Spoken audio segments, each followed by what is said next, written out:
What's up and welcome to the Final Fantasy Entertainment and Podcast Network, Final Fan TV. Today we're taking a look at Part 3 of Final Fantasy VII Rebirth, Final Fantasy VII Remake trilogy. Right. So here's the thing. All right, you guys. I brought on some great content creators, some great Final fans. This is fantastic to have you guys on the show because you've been in the comments, you've supported Final Fan TV, and I can't thank you enough for doing that. So it gives me, it gets me all excited to be able to have, I don't know, some sort of platform to communicate with you in this way, and I'm really excited about this conversation. So what I want to do is introduce my first guest over here. This is Major Trenton. Major Trenton, you've been on the show before. It's great to have you back. How you doing, man? No, good. No, I mean, always appreciate having me back. Last time I was on, we were reading the calm flashback in the OG, and that was something. You're our yeah, Aaron. a lot's happened since then. Yeah. Wow, you remember, or every time I missed it. Yeah. You were always late to the line, man. I was just like, all right, well, I know. You were pausing for dramatic effect. That's what it was, and I wasn't. I was wasn't so paying. engrossed, and I just always missed it. It's great to have you here, man.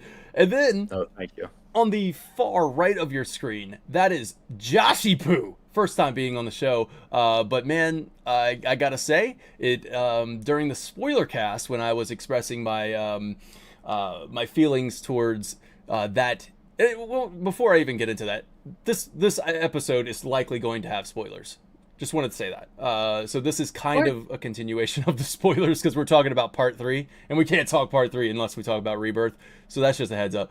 But I was expressing my thoughts on the ending and everything like that, and I believe it was you, Joshi Poo, that was like, you had brought up this thing of like, hey, I was in there. yeah, you were like, hey, this could potentially happen in Part 3, and then, this could like, kind of redeem it for me personally, and you were like coming at it in my sense or my viewpoint, and Yeah, you I think kind we of were talking about like the loss now, grief later angle. exactly. And honestly, it was your comment that got my gears rolling up top, and I was just like, all right. Nice. I mean, that was my initial impressions anyway, so I hadn't even really given that much thought. So that was really cool of you. But we're here to talk about Part 3 even more, and to have you on the show is fantastic. So what's up, Joshi Poo? Yeah, thank you for having me. It's always super cool to, after watching you and the others in this sort of niche community, being able to actually be on the shows I've been watching for a while is very exciting. So thank you. Absolutely. And Joshi Poo, just to kind of stay over on you for just a moment here, I kind of want to highlight some of the things that you do, because I wasn't really aware of it until I made that video about Unreal Engine. And you obviously know what you're talking about with that, and I kind of got into your Twitter page, and I see that you worked for a company within the gaming industry. I go into it a little bit further because I'm very fascinated with the gaming industry, love that kind of stuff, and I go into it further, and I find out that you've worked on like a technical character rigger for Apex Legends, right? So For the I've cinematics. actually I've mostly worked on the film and animation side of things, like Disney, DreamWorks, Blue Sky, stuff Yep. like that. But I was at a studio called PsyOp for a while that did commercials, and we did a bunch of Apex Legend like trailers for like seasons and stuff. But funny story, a lot of the Apex Legends team from Respawn recently founded their own studio, and that's where I work now. Oh, So cool. Okay. kind of some connective tissue there. Yeah. I know Subtext loves that I worked on the Disney animated short Feast. He's like the world's biggest Feast fan. I don't know if Yes. he's in the chat yet, but I'm sure you'll be here soon. And Big Hero 6 was on there as well. One of my favorite movies, and it I, was I love reading the year one in books. the Right? industry. Yeah. And your one, it was Big Hero 6. That's amazing. And then Bad Guys. You were the I did touch that about 2 months. yeah. That's so cool. It's very Thanks. fascinating. So Yeah, Awesome. It's been fun jumping Awesome. over to the game side of the industry. I'm certainly not an expert on like Unreal Engine. I'm mostly on the Maya side, which is where we do modeling, rigging, animation, stuff like that. Yeah. But I'm definitely starting to get my feet wet. Yeah, I think I do have some at least fairly unique insights because of that. But with tempered expectations, since I am mostly from the film side. But yeah. That's awesome. So it's really great to have you guys here. So, what we're gonna do with part 3 predictions here is I'm thinking we're gonna go with I'm gonna ask you guys some simple questions. It's about 3 questions, and you can see them on the left here. Well, I guess I didn't put the first one, which is going to be, how will part 3 begin? This is the opening. What do the opening hours of part 3 look like to you? How should it begin? Then this, of course, was brought up by Major Trenton, so thank you for this suggestion. I think it's going to be really fun. So let's start off with that one right away. And Major Trenton, since this was your pitch as a suggestion, go ahead and start us off. Okay, yeah. So I think the devs are going to get a little nuts. Hopefully, I'm not in the outrageous territory yet, but hopefully this is all in a good way. I know you probably think they're going to snowboard. You were adamant about that beforehand, but we'll get to you, sure. But I think Rebirth's a good basis to look at for, we all quote unquote knew how it was going to start, and then we didn't as soon as we started with Zach. And so it was a good, albeit like little blindside. And I think for me, the best way to start part 3 with how ambiguous Rebirth ended, sort of like, where are we going next? We have the tiny Bronco. That's all weird. So I think there's a literary like storytelling mechanic in medias res or in medias res, depending on how you pronounce it. And I learned that phrase middle. because of Final Fantasy X, actually. Okay, so I'm getting to that.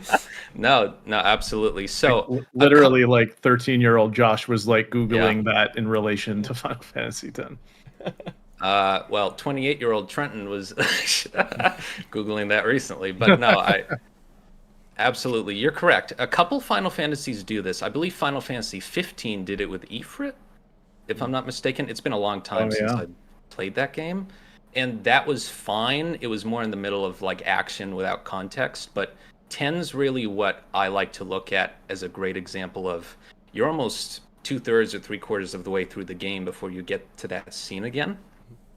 And so I think that would be a good opportunity for them to blindside us again. And I think 2 potential places to do that would be how I originally thought that part 3 was going to start, which is the escape from Junon with the weapons attacking. And you play as Tifa, and then it's like, not the whole sequence, right? Like, it's probably like a 5 to 10 minute thing. You're running, and then the hull or whatever of Junon gets blasted open by the weapon. And so that's kind of the shot I would think, like, oh, maybe it fades to black as you see like this huge weapon, and it's like, what's going on? And then like you just wake up in the tiny Bronco and it's the beginning of the game. So that's one. Or they could get pretty nuts with it. I know I've listened to quite a few podcasts, obviously like the Blitz one with Max and Baby Seal, etc. And they seem to want an inclusion of Advent children at some point. And oh my God, I the video think just started playing in the background. Apologies. That's all right. No worries. no, that's all right. So I think it would be cool if the beginning of this game, because I'm one of the people who, at this point, like the remake trilogy to me is like dead set on being a sequel, or at least a retelling that is a sequel. And so I think it would be really cool to largely take Marlene's intro from the original movie and kind of redo it and have it like as a recap for 2 to 3 minutes, and then skip to the end fight sequence of that movie with Cloud and Sephiroth. Only like a few minutes, right? And so it's like beat for beat, same scene. He omni slashes him, says, "I'll never be a memory," and then he disappears. But what I want is 1 or 2 minutes more following Sephiroth on his journey back to the live stream, getting rejected by it, and start hinting at what's really going on, and then shift back to the tiny Bronco. I think that would be cool. Mm-hmm. it's kind of out there. That is yeah. So of course, as you mentioned, fantastic podcast on Blitch's YouTube, where they were, you know, they were calling it the Knights of the Round. That was brought up, and then you you expanded on that there, which I think is really cool too. It was brought up of bringing Advent Children right at the forefront, just to kind of like shock people into saying, okay, this is going to be different, completely different. And I think that would do definitely the shock factor right there, because now it's like the Zack thing from Rebirth. You're wondering what the heck is going on in that side of things, and you don't get to find out until later on. You know, like you have to wait for the story to progress before you find. So I get that. I like what you're saying about showing that, to like literally show you that this is what happens after the moment where he says, "I'll never be a memory," and then you know, and then you're basically saying, so we are continuing from, you know, this is the Sephiroth from that Advent Children, or you know what I mean? Like this is, we're confirming that right off the bat. I like that. I think that's cool. I think a lot of what you just said, not the last part, but when you were setting it up, I was like, oh snap, I just got it in my notes, a little bit in my notes, but I'll get back to me in just a moment. So go over to Joshipu. So Joshipu, what are you thinking? How do you think part 3 should start? What's the beginning look like to you? So I think that's an awesome idea, and I kind of want them to do it now. My idea, which I'll get into in a minute, I kind of want to riff on that one for a little bit. Sure. Mine starts cold opening in like a cabin in a blizzard in the snow region. Cold opening. Yeah, I like pun. Yeah, it was good. But I definitely don't think the game is just going to start there. I think there's going to be some sort of metaphysical experience that we go through as a just crazy banger of an opening. That's a great example of what that could be. I hadn't really thought of what that could be. That's a really cool version of that. I'm even picturing, like, you know, how Lord of the Rings: The Two Towers cold opens, also pun intended, on a snowy mountain, and we follow Gandalf's journey fighting the Balrog. And the idea of, like, we open Cloud versus Sephiroth, maybe even playing as Sephiroth, the Advent Children sequence. He gets defeated, goes into the live stream, and we control Sephiroth on like a 10 to 15 minute crazy thing. So my brain's kind of like spinning with that idea now, which is super cool. My God. And now it kind of works. It kind of works out perfectly that my idea that I jotted down for this question could then proceed that. Proceed that. So it could like cold open on that, now cold open, or continue into this idea where I'm not saying like I think they're going to do this, but for whatever reason, I keep getting this God of War 2018 image in my head of, you know, how like striking the opening of that game is, where we haven't seen Kratos in so many years, and he's just in this cabin with a sun, there's snow everywhere, everything's different, but it's gritty. The blizzard vibes around them make everything seem really dark and dour. And I keep getting this image in my head of the party kind of bundled up in cool new winter gear in snow, seeing all these cool new snow effects that we've never seen. And everyone's kind of just frustrated and sad and aimless. And they're kind of bickering amongst themselves. And immediately we're just like, oh shit, like shit is serious now. Party member's dead, etc. And then they're like, hey, Cloud, can you go like get us a deer to eat or get some firewood? I think in God of War 2018 it was literally go hunt for a deer. And then Cloud goes outside. You're controlling Cloud. He's got, you know, some dope soldier bundled gear up or whatever. And then Aerith peeks out from like behind a tree or whatever, also wearing a cute little snow outfit. And he's like, hey, you want to come get some firewood with me? And she's like, you mean like a date? And then you basically go on a date with fake / hallucinogenic / spirit Aerith. And the goal of this is, I think, the thing they need to not necessarily open on, but the first act of this next game has, I think, one very important task over anything else, which is get us back into the headspace of liking Aerith, feeling like we're spending time with Aerith. We remember what that's like. Yeah. Because although I am totally open and excited for the possibilities of grieving for Aerith at Cloud's moment of acceptance rather than what was taken from us in Rebirth, where we would have grieved for her in her moment of death and Cloud's moment of shock. Yeah. I'm excited about those changes. But for anyone that like isn't us, that isn't like thinking about this stuff constantly, most people playing this third-part game, it's going to have been 3 to 4 years since they even thought about Aerith. So they need to get us back in that headspace. That could be just them interacting. It could cold open on either a flashback or a dream sequence where involving Aerith. There's so many ways they could do it. But I think priority number one is bring us back into that headspace. So by establishing this new sort of blizzardy, emotional, intense tone while also like hanging out with Aerith, I think could accomplish all those things. And we'd also be like, ooh, look at the snow moving around their feet, and everything will just kind of feel new and exciting. And we'll be playing, some of us will be playing it on PS5 Pro, which will be equally exciting.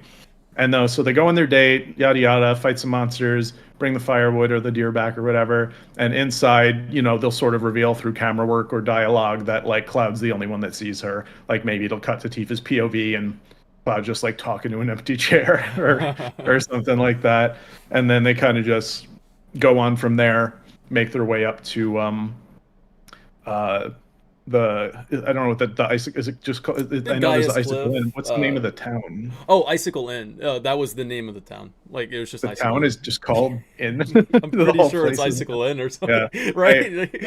On that same thought, I also had the thought that there is a world where it cold opens in Aerith's home videos, and like immediately puts us into the like sad headspace of Aerith as a child, and then cuts to Barrett just like teary-eyed watching it or whatever.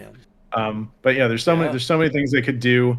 But yeah, those were some rough possibilities I had thought of.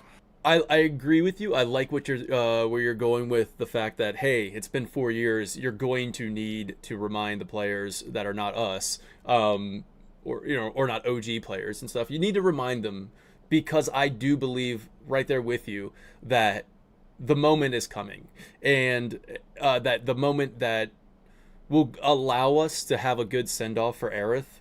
And this is, personal opinion. I've had a lot of comments of people saying, "Oh, it's perfect. This is the way." How did you not feel anything?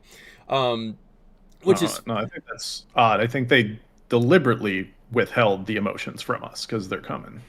I mean, it's how I feel about it for sure. Where I was like, I think it's been a while. I mean, it's been 2.5 months at this point, where I think at this point I've come to have a pretty good understanding of what's going on, in the terms of like, the collective unconscious, all this, the dreams, the worlds aren't actually worlds, they're dreams. It's not a multiverse, all this other stuff. And like getting that understanding of it, and then trying to piece it together in this like 7-page document that I have of like trying to make this video. I was going to make the video, and I'm like, all right, people have already kind of talked about all this stuff, so it's not really original anymore. But like trying to figure all this out, it was good, almost like a journal for me to get the thoughts out there and then like kind of make it seem like it makes sense. But to get to that point of what you're talking about, of like reminding the players of Aerith, so that way we can have that payoff again, like that really big payoff. It's I do think that is going to happen. I think when the live stream thing happens, or at the water altar. Don't forget, like at the water altar when you go in with Bugenhagen, on the waterfall they show Aerith's death again. So like they show that scene. So that could be the moment. It might not even be in the live stream. It just might be when Cloud goes, this is, so this is what really happened. Like, this is what I really said in that, like, this is, they just show it. Because they said that the words are already there. Like, he says the words from the original game is from the Ultimania. So, like, all of that stuff is there. And I think we will probably see it that way. And Cloud go, and then maybe that is the emotional punch that we needed, or the send-off or whatever.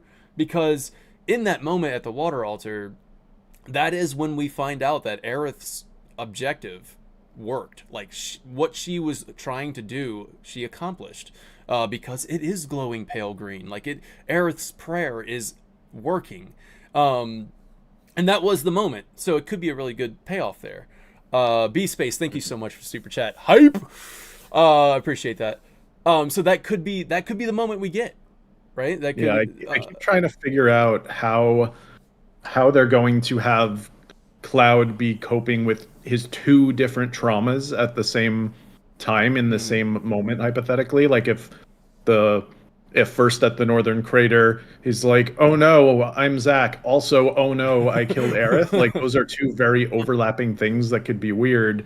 And so I keep trying to figure out how could they pace it out to like be impactful at the same time, because that's kind of how storytelling works. You want to like have the big reveal be one thing rather than a reveal here and a reveal here.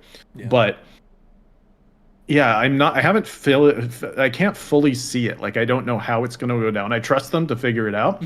I keep thinking about that water altar scene.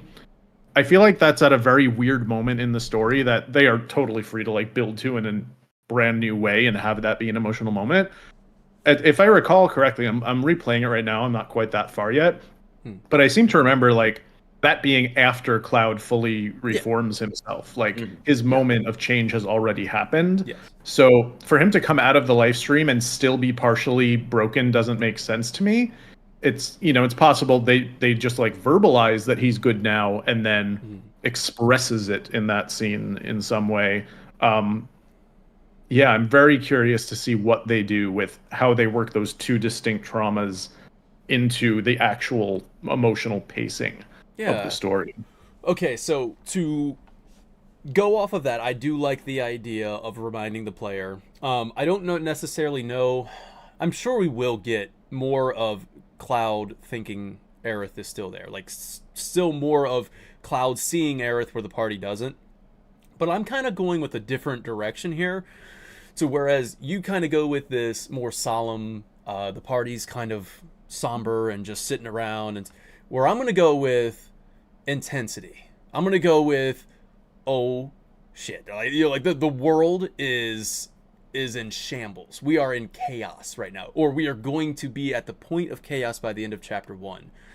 This is changing things pretty big, where I think we start with Cloud in a robe in the whirlwind maze. We just start with Cloud completely gone. Like, he's gone, right? We get the whirlwind maze. We get all the way up to the moment where he hands Sephiroth the black materia willingly under, he's a robe. He just gives it to him. Meteor is summoned. We get to see Meteor summoned. We get to see the weapons awaken. All right, so all of this stuff happens at the end of chapter 1. And then a black screen, as Major Trenton was saying, and this is why I was smiling.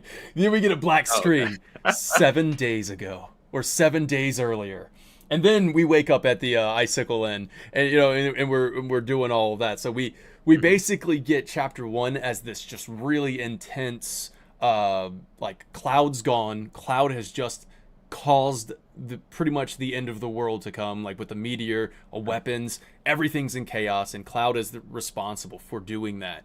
And he's completely lost. How did we get to that point? Let's go back 7 days, and we'll go back to the Icicle Inn. That'll be the moment where, Icicle Inn things, just like in Calm. So chapter 2 of Rebirth was Calm, and you wake up at the inn, and you go out and you do, around the town, do things. And I think we'll probably do that at Icicle Inn, go around the town. It might be pretty somber because we're coming off of, all the stuff that happened in Rebirth. But, FF7R doesn't seem to have any issue with just flipping the switch. So we'll probably just go right back into, good times. But, we are going to snowboard at some point. And at the end of chapter 2, we're snowboarding down a hill. We're getting to the Gaia's Cliff, and we'll climb that and deal with the cold and everything like that. And then we make our way back up, eventually getting to, catching up with how the game started with, this is how Cloud lost it completely.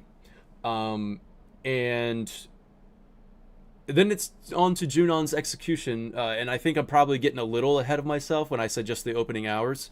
But we get on to Junon's execution, escaping from that, and stealing the Highwind. Then this is where I'll go. This is as far as I'll go for the opening of Rebirth. I think we're going to steal the Highwind with Cid's help. So I think Cid is going to be in Junon and kind of on the inside to help the party escape with the Highwind, because in Rebirth, we heard them, basically say, unless you know how to fly it, you can't steal it. So I think Cid will be there to say, hey, I know how to fly it. And so Sid will help fly, and of course, which is something that's already been talked about on Twitter, but the 7th Infantry will be there as well to help out, and they'll be your crew for the high wind. And yeah, from there on out, that's when it's kind of the world is open for you to explore, but the main objective is to find Cloud. Where did he go? How do we get him back? And that's where I'm kind of wondering also if,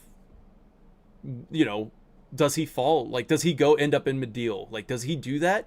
Or is he just completely lost? Or is he just a robe? And then that is almost a more dramatic way of getting the live stream sequence, is because he's not just in a coma, he's freaking gone, and he's a puppet type thing. That could be where they go from there, but that's my opening. That's where I'm thinking we go. I almost combining your two thoughts here, but that was in my notes, and that's why I'm smiling. I'm like, all right, we seem to be on the same page with that. I have a lot of thoughts about that chapter that I'll save for my things that will change. Ooh, okay. Ooh. That's exciting. So let's go ahead and go on to, or do you have anything else we want to talk about with how the game should begin? No. Awesome. All right. So let's go on to what before we get to the juicy, exciting stuff that I know you're eager to talk about. What must stay the same? And chat, I'm keeping an eye on you guys. I love reading your thoughts here. I'm going to open this all up to you guys at the end, and you can just pitch us questions, and we're going to try to rapid fire answer them, and like either yes or no, or briefly explain. So that'll be fun. So think about that while we go through. Think about like the most craziest question you can ask. Like, is this going to happen? Yes or no, or whatever you want to say, and we'll do our prediction or a bold prediction. So what must stay the same? Like, if there's something in the original game that you feel must stay the same, do you guys anybody want to start this off? Are we doing safe and then bonkers? If you want to. I mean, is there a bonkers version of this? Because I'm excited about what is the bonkers version of what must stay the same? I don't really have too much crazy stuff that will stay the same. I mean, saying something must stay the same isn't a bonkers thing inherently, I suppose.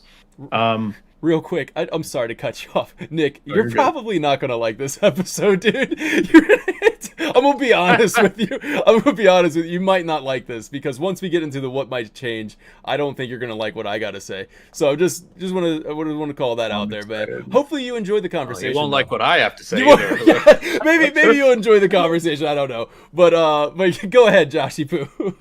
So at the end of Remake, going into Rebirth, I had so many thoughts of like, oh, I hope they maintain this, and oh, if they change this, I had so many worries about it changing. It's going to get worse. They're flipping the themes on us, yada yada. Now that we've played so much in Rebirth, like we've played most of this trilogy at this point, I am kind of satiated on like I don't care anymore. I'm not worried anymore. I'm kind of just like, I like what this is now. I trust them. You've been cooking, just serve me the thing, and I'm sure it'll be great to some extent. And if it's anything like the first two, I'll probably feel conflicted when I first finish it and then learn to love it. But yeah, there aren't that many things that I feel are like absolutely essential that I would be really devastated if they cut. Like, most of my favorite moments have happened already. Like, we got the Dine scene, we got the red scene with Seto, and we've seen so much, we've eaten. I'm a little full. I'm looking forward to dessert, but like I'm not overly worried about it not coming out great. And so the couple of notes that I wrote down for things that I think should stay the same are more small moments that I think will really, really hit hard. And I'm not worried about any of these getting cut because they're iconic. I guess I could just list all three because I don't have that much to say about them. They're pretty simple. One is kind of the easy one that everyone's already talked about. Tifa needs to be the star of the live stream sequence. We need to get that Cloud Tifa bond. Pretty self-explanatory, iconic scene. lots of the devs say, the most important scene. And there's the possibility of involving like Zack and Aerith, and I think they can do that in a bit more of a spread out way. As long as Tifa gets like that core, she is the reason that Cloud is able to find himself moment, I think we're good. Another one, Cloud throwing Sephiroth into the live stream and saving Tifa, I think should be completely pure and simple. Emotional music, takes off the helmet. We realize he's just a Shinra grunt. Because he's awesome and cares about his friends, he's able to just do the thing. Takes the sword, throws him off. I heard in one of the like compilation games they changed that. Does anyone know anything Last about Order, that? I believe it was the Last Order when Sephiroth just willingly jumps in. But yeah, I haven't watched. I didn't even that watch sounds, that because I sounds knew. dumb. Yeah, I want that scene to stay the same. Yeah. And then my third one is Let's Mosey. He needs to hell say Let's yeah, Mosey. baby. And Yeah. Yeah. It's gonna be the most great moment in the entire trilogy. I know the devs are probably like, "Are you freaking kidding me right now?" Like that was a mistranslation or whatever. Yeah. But Yeah. It's already Cloud been going through this like, going through a 250-hour journey or whatever. Watching Cloud build himself up, and then everyone's at their emotional peak, and he's like, "All right, everyone, let's mosey." It's gonna be the best moment ever. You gotta have So Sid excited going. for that. Cannot cut that. Sid just going. You gotta say it like that, man. You're like, really, dude. But no, I 100% agree, and I think it's already been like kind of foreshadowed a little bit when she's like, "Let's mosey," and he's like, "Let's," or no, should we mosey on over there? Let's. I must have missed that. Yeah, that was in remake. The like Remake on the rooftop. Yeah, I'm not worried about it. The localization team knows that's it. Like the opening of the demo they did, the like walkthrough demo of remake on the stage. The guy said, "Let's mosey." Oh yeah, to, like, it's there. We know. But I like that. I like those picks. All right. So what about you, Trenton? What we got? Yeah. I had the Let's Mosey scene, obviously, but I think what's going to stay the same is the escape from Junon, the execution scene. I think that's largely going to be the same. There's obviously, I think with all this stuff, it's going to be expanded, at least in a little bit of a way, but like that's largely going to be the same because it's perfectly paced, even in the original game, like everything about it. So paced super well. Yeah, and I think played that this week actually. Nice. Oh, okay. Yeah, and so I would say, other than that, one that kept coming to mind was going to space with Sid, and that's so integral to his character, and it was so, I don't know, it was always like a little weird in the original game, but in a really good way to me, and so memorable, even though it's really not that long, and it's really not that big. And in the terms of the story and plot, I don't think really anything comes of it, right? It doesn't even hurt Meteor, etc. If I'm remembering it right. Last ditch effort, but it was more of like Sid's I think we have to do dream. it. Yeah. So. Yeah, it was like Sid's dream finally realized. Yeah. I think that was kind of the whole purpose of it because it does nothing to Meteor. But Yeah. But no, I think those are good picks, man, for sure. And like you were kind of touching on it where it was like a lot of the stuff in like Rebirth, like for example, Costa del Sol, largely the same but just different in a way, like with different expansions and stuff. So that's kind of what I think we've already been conditioned to expect. So when I say what must absolutely stay the same, you guys got it. It's what's going to be faithful to like to the overall grand scheme of it, but mostly we can expect some changes here and there. The only thing that really has been almost word for word or like to the T is Chapter 1. And I've already started off by saying I think Chapter 1's going to be different in this game. Whereas in Rebirth and Remake, they're pretty much the faithful remake of those original games. And then it goes off and does its own thing. Where in this game, I don't know if we're going to get that, like that word for word, this is Chapter 1, unless if you go with the Joshy Poo thing where, we're reminding people of Aerith, which could actually be super effective of getting the Ifalna backstory. Aerith has a little baby, that kind of stuff is like, oh crap, that's right, we don't have her in our party anymore. But I don't know. I think Chapter 1's going to be different, but anyways, so when it comes to that, we've already been conditioned to it. I think For me, I was kind of stuck on this one. Like, what must stay the same? Joshy Poo kind of said it a little bit as well, where he was like, my favorite moments have kind of happened. But for me, I have a lot of favorite moments in the third act, because this is where the game kind of becomes this Hollywood blockbuster. This is where it becomes like scale goes insane, to where I start thinking along the lines of like God of War 3. So I'm almost in the gameplay wise of what must stay the same. Scale, like freaking epic scale, is where I'm at. It's not really story based, what must stay the same, but it's basically like, hey, I want weapons that I have to fight on the freaking high wind. I want it to be insane scale of fighting this towering weapon, or this flying gigantic weapon. Just a bunch of that stuff. At the Gold Saucer is Ruby weapon just freaking towering over, and I just want that. Like, that would be so freaking cool. So what must stay the same for me is the epic scale of the game. If that might be the most safe answer of this podcast. No, it's a good one. I mean, Yeah, it's going to be a big game. So, yeah, I think we can kind of move past that, but like, because I think what most likely will change is going to be the most interesting conversation for this one. But what must stay the same? I'm very curious of what you guys in chat think as well. What must stay the same for you? What is something so important? I mean, like we talked about, live stream. But you say that, of course we have the live stream, which must stay the same. I kind of think it's going to be different in a way. I really feel like it's going to be pretty different. But I do agree that I think Tifa should be the guide in that. But I'm very curious of Tifa in general. Like, she is the most broken of the entire party right now, and I think Tifa is the most interesting character at the end of Rebirth. So going into part 3, I mean, how is that going to help restore her as well? Like that, her character is where I'm kind of thinking as well. So is that live stream sequence going to be beneficial not only to Cloud but also to her, like in a cool bonding? I mean, when she sees Cloud, if he is in the wheelchair, is that going to send her like completely just done? I mean, she's already lost so much.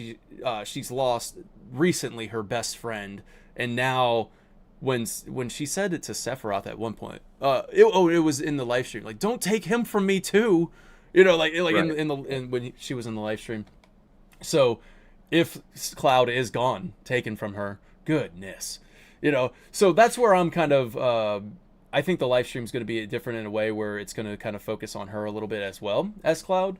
But yeah, let's go on to what most likely will change, and or what should change in your opinion. So yeah, I'm going to go ahead and let Major Trenton start this one. Let's keep it safe to begin. I think, based off this game, Yuffie stealing materia is not going to happen. That would be really dumb, and really like out of left field now. And it's such a memorable thing from the OG, but now it's so like, I don't want that to happen whatsoever. I mean, I didn't want it to happen in the original. It made it tough, but like, it would be really weird. I can't see that happening whatsoever, and it's a safe pick to begin. But the other one that we can maybe discuss a little more is Sid being the leader of the party temporarily. Okay. Because, I mean, how long was it in the original game where he was like voted as the leader, right? Like there was the train sequence going out of Corral, and I think that was about it, but it was very weird, and I think it fit a lot more in the original because you don't have all these characters together all the time. So it's like, oh, you seem like a good leader, but now we have like, and correct me if I'm wrong at any point, just stop me, but now we have like Barrett as the pseudo leader for like what's going to be 2.5 games, and then it'll be like, all right, Sid, it's your time to shine.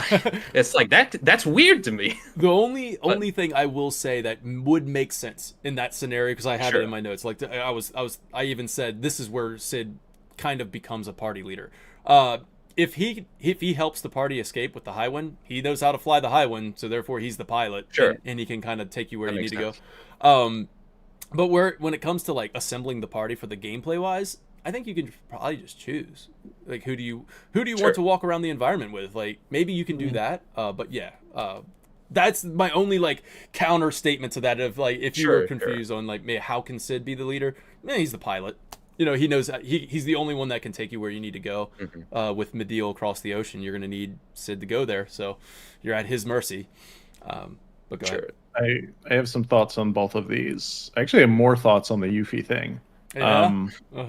I think it's going to be actually the most compelling part of her story. That when you arrive at Wutai in the middle of an all-out war that is obviously greatly embellished from the original, which was pretty much not even a thing, everyone is going to be like, "Oh my God, Yuffie, you brought us a plethora of OP character builds that we can use in this war," and she's going to feel like super conflicted about it. And maybe like guilt tripped into still stealing your materia, or at the very least contemplating it. And I think that would make a very interesting backdrop for the Wutai stuff. Doesn't have to happen, certainly not attached to it, but I'm not one who is like particularly moved by the Sonon stuff, so I'm a little bit more intrigued by her relationships to like her father and the people in Wutai, kind of putting this pressure on her that like she's a failure if she doesn't bring back materia. I think that could be cool. As far as the Sid and Tifa stuff, like I don't think we'll get to pick. I definitely think it's going to be like the Tifa chapter, the Sid chapter. Maybe there's another one thrown in there where you're Barrett or whatever. Like it would make sense if you're controlling Barrett when you go back to Corel. So I think that's a good opportunity to dive deeper into multiple characters there. But yeah, I think I'm excited for that. Yeah, I mean, that does agree. That does make sense to me. Where certain party members might be where you want to go to. When you go back to Fort Condor, you might be a different party leader for that one. When you go back to Mount Corel, it's got to be Barrett as the party leader for that one. But yeah, I mean that actually kind of makes more sense to me than Sid being basically reclaim Corel from Shinra while playing as Barrett. That would be so hype. Can you also like think about how for a good chunk of this game you're not playing as Cloud? Cloud's not even in the party. So that's actually interesting. The only time you actually get to play as Cloud is snowboarding down a mountain and climbing a cliff, and then that's it. So, and then you're sorry. No, it's we're getting into the territory of what my safe-ish one was going to be. Okay. So I guess I could just jump in with that. Yeah. Because it's about all this. Sure. So my safe bet is sort of the structure of this whole chapter, which I think, and I'll just sort of chronologically go through from Junon through this point, like how I see it unraveling, and kind of merging a couple of my predictions here. So phase 1, Tifa reunites with her baby weapon buddy, who is now either a medium-sized weapon assisting Sapphire Weapon in attacking, maybe physically stomping around like a kaiju or something, or it is literally Sapphire Weapon, because we know they're babies, we know they're going to grow bigger. Do we know? You would think that they're going to grow to what?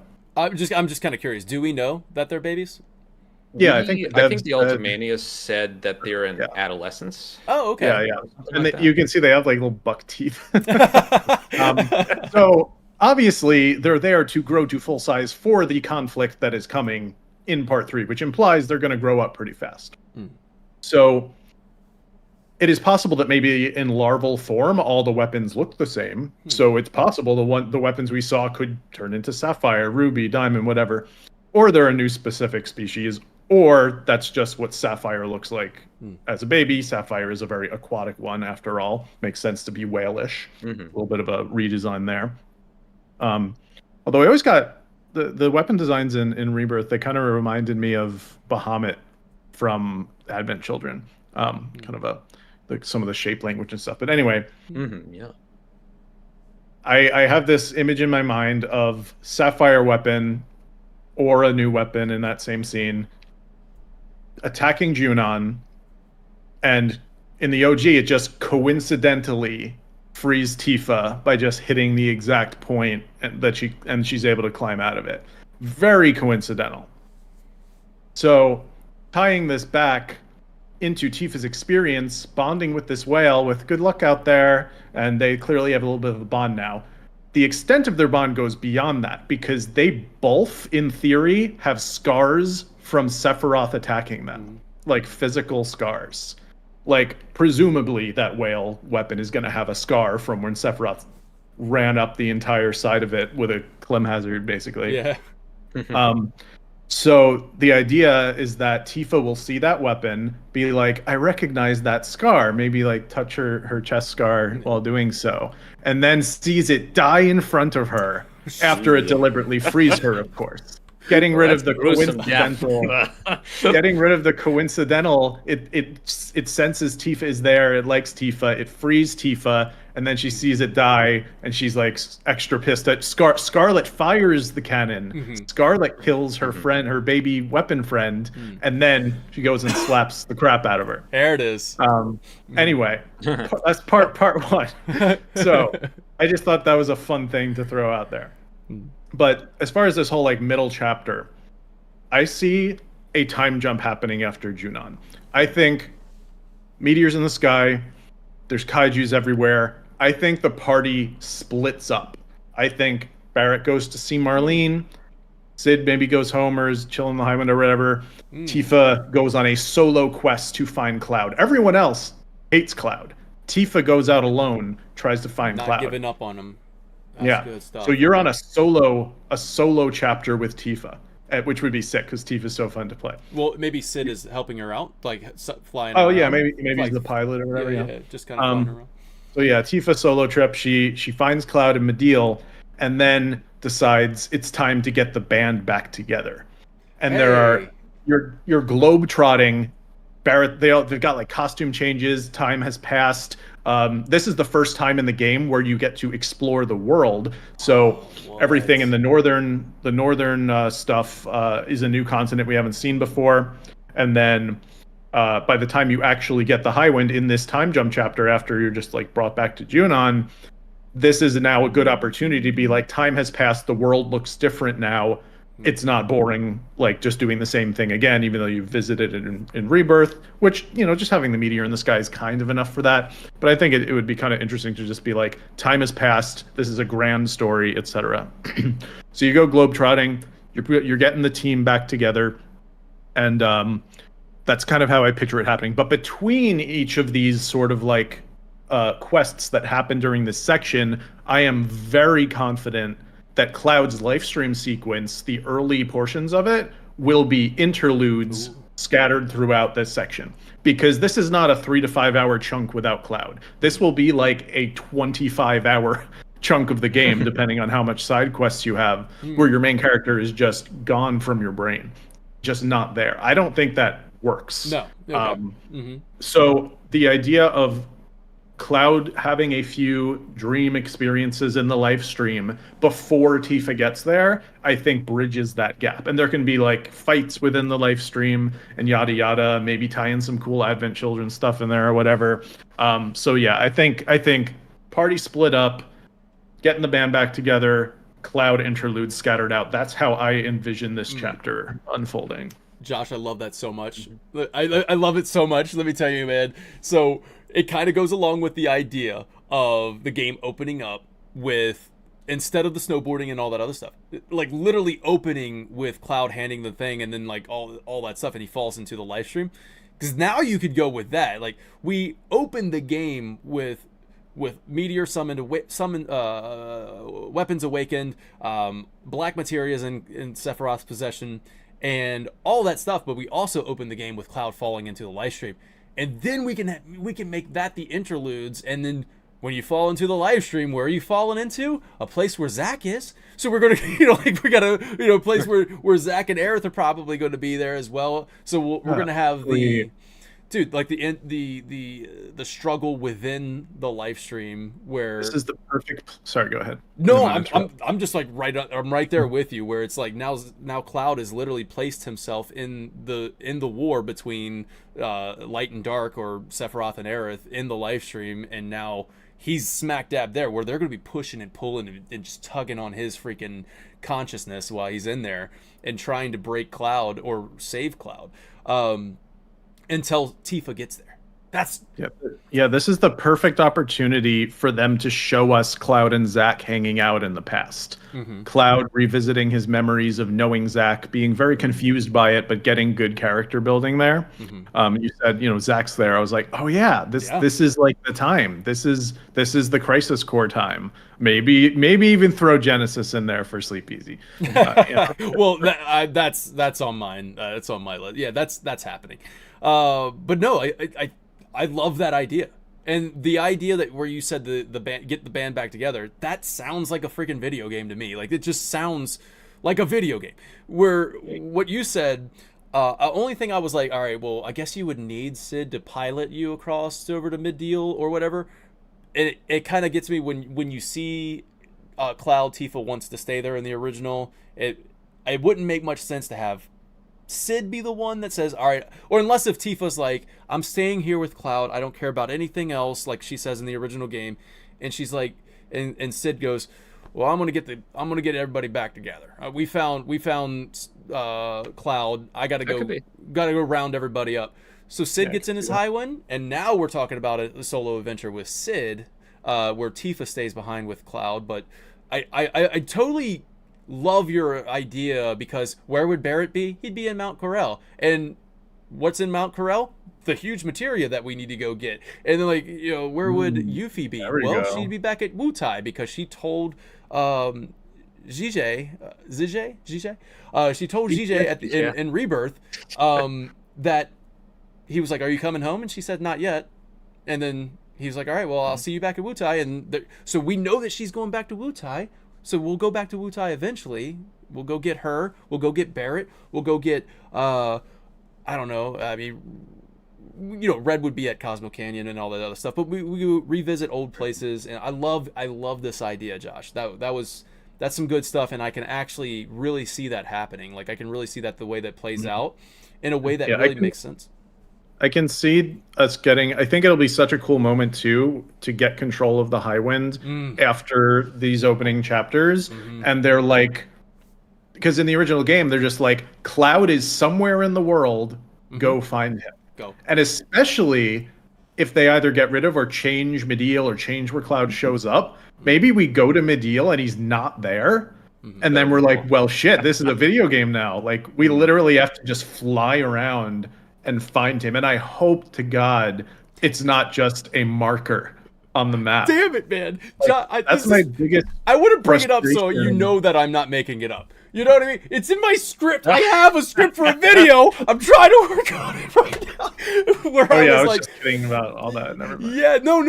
I'm like, what you're saying, like the marker thing, the opening it up. The video is titled like it should be. Take inspiration from Breath of the Wild or Tears of the Kingdom. Where one of the world is there. Go. One of the things I really don't like about the game design of a lot of modern games, and Rebirth included, is their emphasis on markers instead of exploration. And there is exploration. You could stumble upon some owls if you didn't unlock the tower yet or whatever. But like the fact that they have the tiny Bronco in this game, and there is literally nothing to stumble upon with it other than just a few little mini boss markers that are part of one quest line. Like, not one island that you can just like find and be like, what's this? Like, what a missed opportunity. And there's plenty of time to remedy that, because it's just a tease for the Highwind to come. But the idea of just being like, go explore this world which has been transformed into a world of ruin since the last time you explored it, would be such a hype moment. And it's just like, boom, Highwind, world in front of you, meteor above. It would be so exciting. That is the part of part 3 that has me the most excited, to be honest. And like I said, at the top of it, with what must stay the same, I said epic scale. I was inferring that as well, where I was like, listen, Highwind, epic scale, full world map. Now you have the whole access to the world map. Just Perhaps in a let me go. globe shape.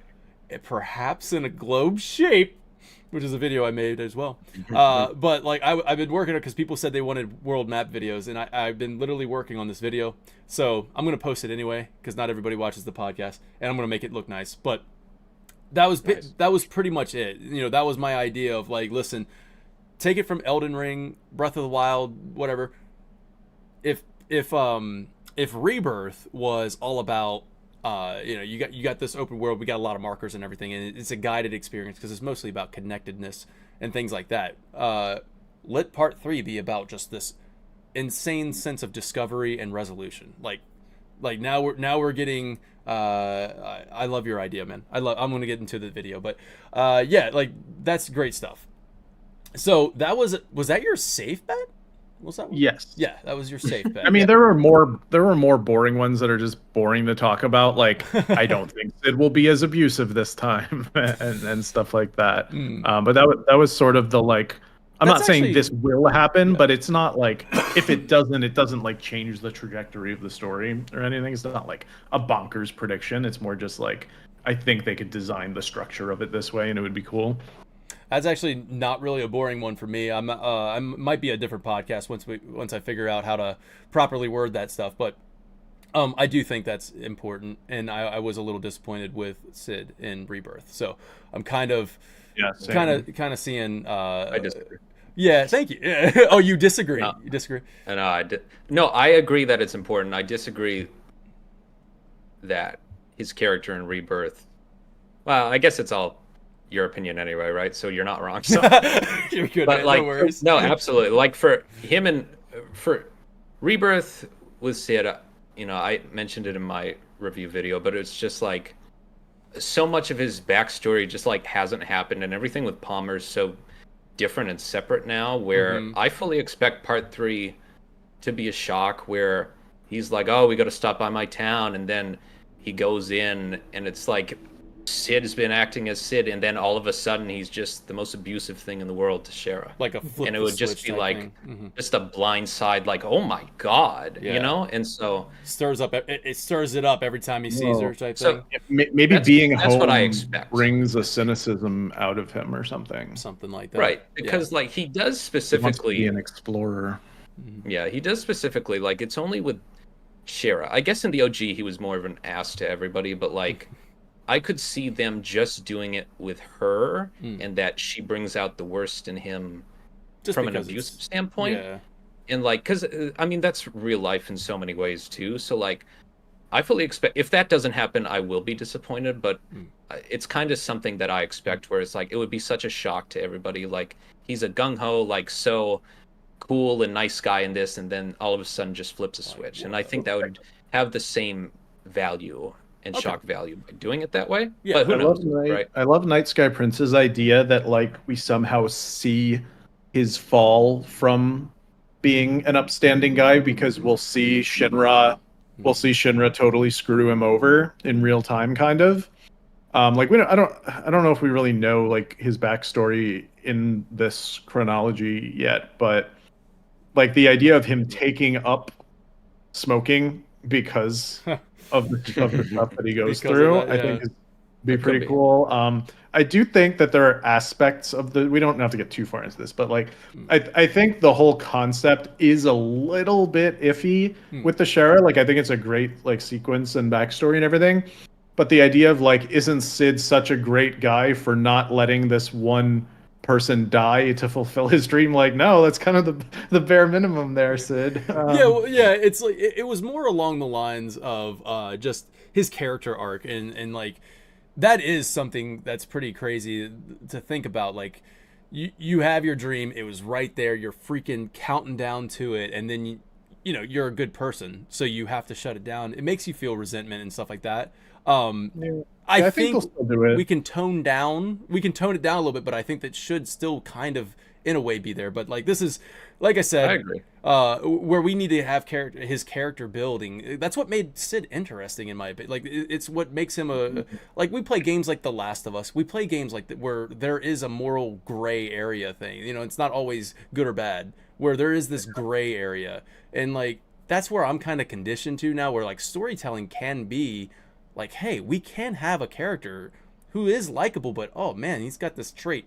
There's this thing about him, and you're like, and then we get a character arc. We do get a character arc.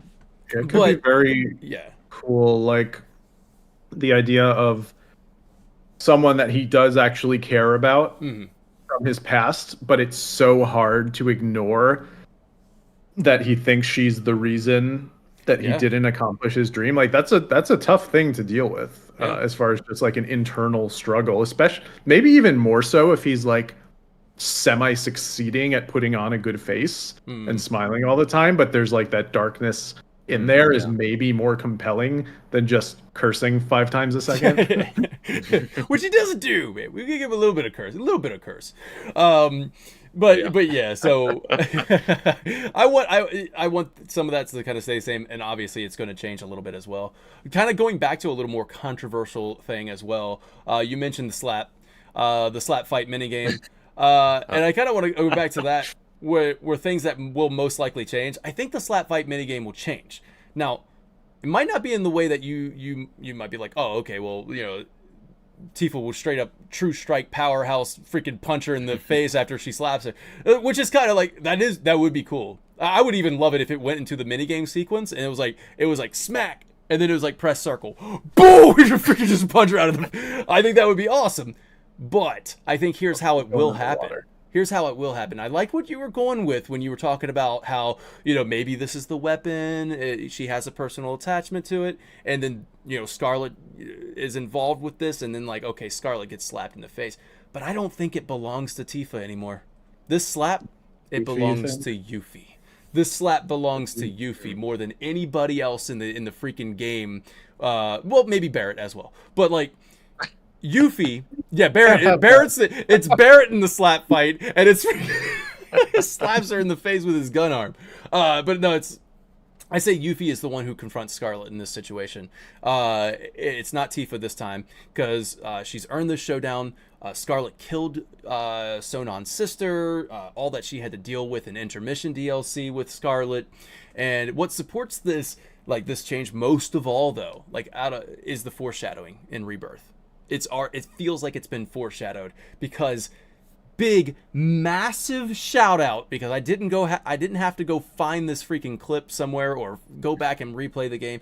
Massive shout out to the FF Wiki, fandom.finalfantasy.com. And I'm pretty sure it was probably Techno Obliterator. So big shout out to Techno for having the freaking script of Rebirth already done on that website. That's insane to me. So all I had to do was Control F and look for Scarlet. Found it. This is Yuffie and Barrett dialogue in the buggy escape. Yuffie groans and she goes, "Barrett, promise me you won't take down Scarlet unless I'm there with you." Barrett says, "All right, I promise, if you don't give up the ghost here and now, that is." Yuffie says, "I won't let some stupid car get the better of me. Not before I've punched that witch right in the mouth." Oh.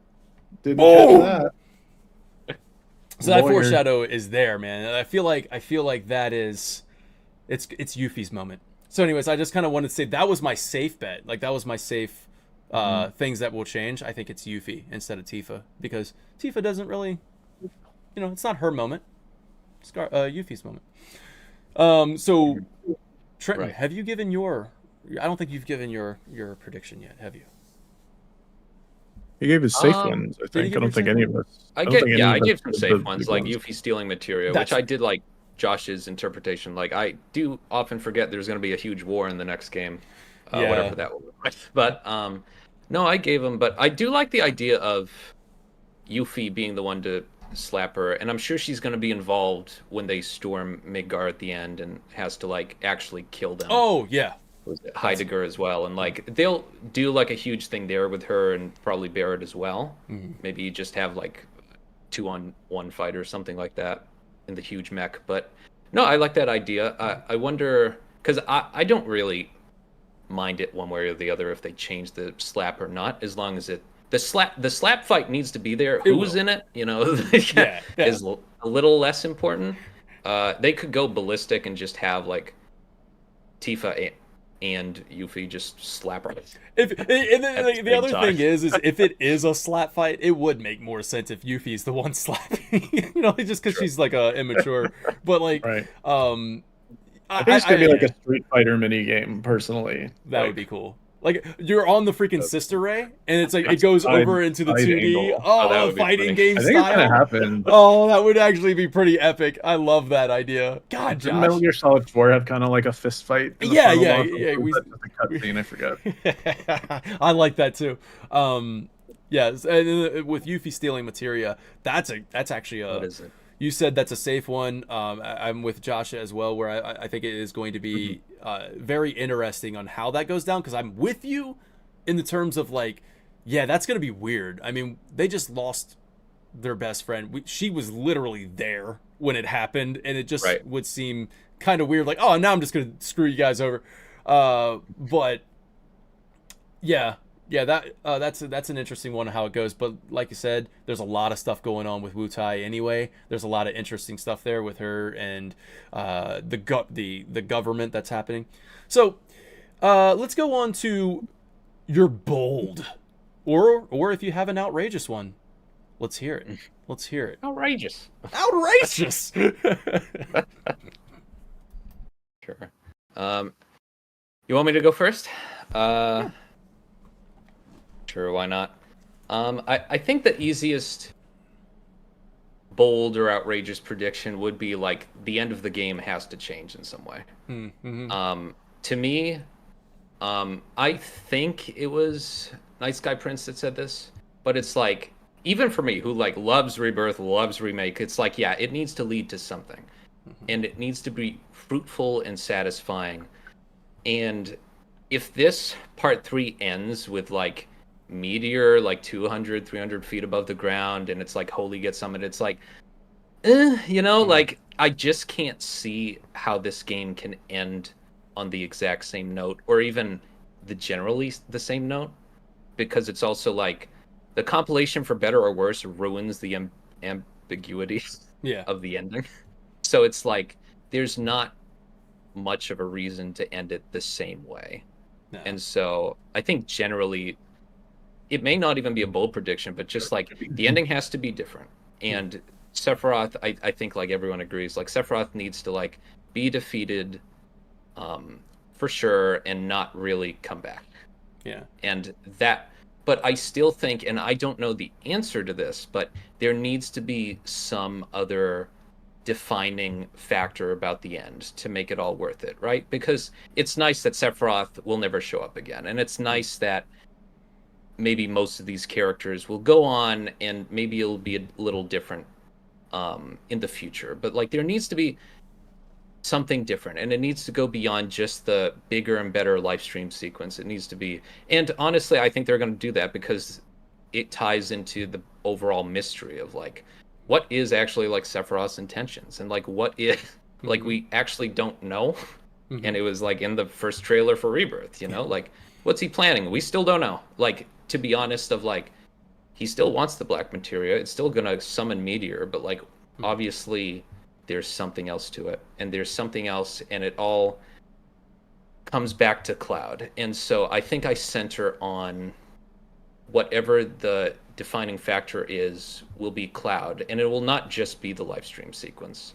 And so if you want to get outrageous, like I'm of the mind where I can see them having him in a situation where he needs to sacrifice himself at the end. Not saying I necessarily want that, but it would have to be like a factor like that, right? Where at the end of the game, it's like, okay, that was worth it, And so I think a lot of people won't like that, but I'm kind of a fan of it right now, and I have reasons why, but I'll stop talking. No, you're good. I like what I like your idea there. Joshy, is your prediction about the ending? Yes. Okay, I'm gonna let you go ahead and go on that, and then I'll say my piece. I'm kind of like, how am I even going to phrase this out? Because it's such a sprawling, complicated topic that involves so many things. Because the whole game is building to the end, so it's like how that happens. So let's see how this goes. But yeah, my big swing is about the point of this trilogy and what this is building towards. Mm-hmm. I like it. It's like, yeah, I think having just the same ambiguous ending would be a little bit of a letdown, and in large part that's just due to that they are clearly building to something, and for it to not have a fresh outcome is kind of like, what was the point of that? Yeah, it's the Night Sky Prince thing. Like, there are Chekhov's guns that need to be fired here. But the hill that I seem to be the guy who is like constantly choosing to die on with all of these topics is that I think the finale of this trilogy is not just the finale of the remake trilogy. I think this is the finale of the entire Final Fantasy VII saga. Yes. I think this is the swan song that the devs are creating or singing before they retire, basically. Like, this is the culmination of their life's work, the compilation, the OG, memories, dreams, life stream. It all connects. It could even, potentially go in a direction of saying that, the entire remake trilogy was one of these memories, which to me personally wouldn't be disappointing because it's memories of the real thing. And in a meta way, it's memories of our nostalgic experiences with FF7. I don't know if they'll go in that direction or if there's the real world and then dreams separate. But I think the overall vibe I want from this is the most definitive feeling of finality that the Final Fantasy VII story has ever had. And we've never really gotten that. There's always loose ends, Sephiroth's still out there somewhere, blah, blah, blah. I think we all agree we're heading to a point of defeating Sephiroth and Jenova for good, and then seeing what the result of that is. And I think they've pretty much telegraphed what they're doing with this from a thematic sense. So going back to sort of the trite ideas of like what the ending was and Aerith and Lifestream and seeing the death scene and yada yada. What they're doing there, it seems to be that they are taking the grief arc from Advent Children and putting it into this trilogy as a way to end the story with Cloud and everyone at peace, rather than being like, oh, well, they're about to get depressed again in a couple years, which, happens with grief, totally fine. But I think when they say it's going to link up with Advent Children, I do not think Advent Children, as we know, what happens in this continuity. I think when this game ends, the story is basically over. And it might, be like, and then they went on to live happy lives and leave room for sequels or whatever. But I think the way they end it, the reason that all of these dreams and sort of timeline shenanigans memories are building to is so that we get a very lost, very detached, metaphysical, promised land involving send-off for these characters.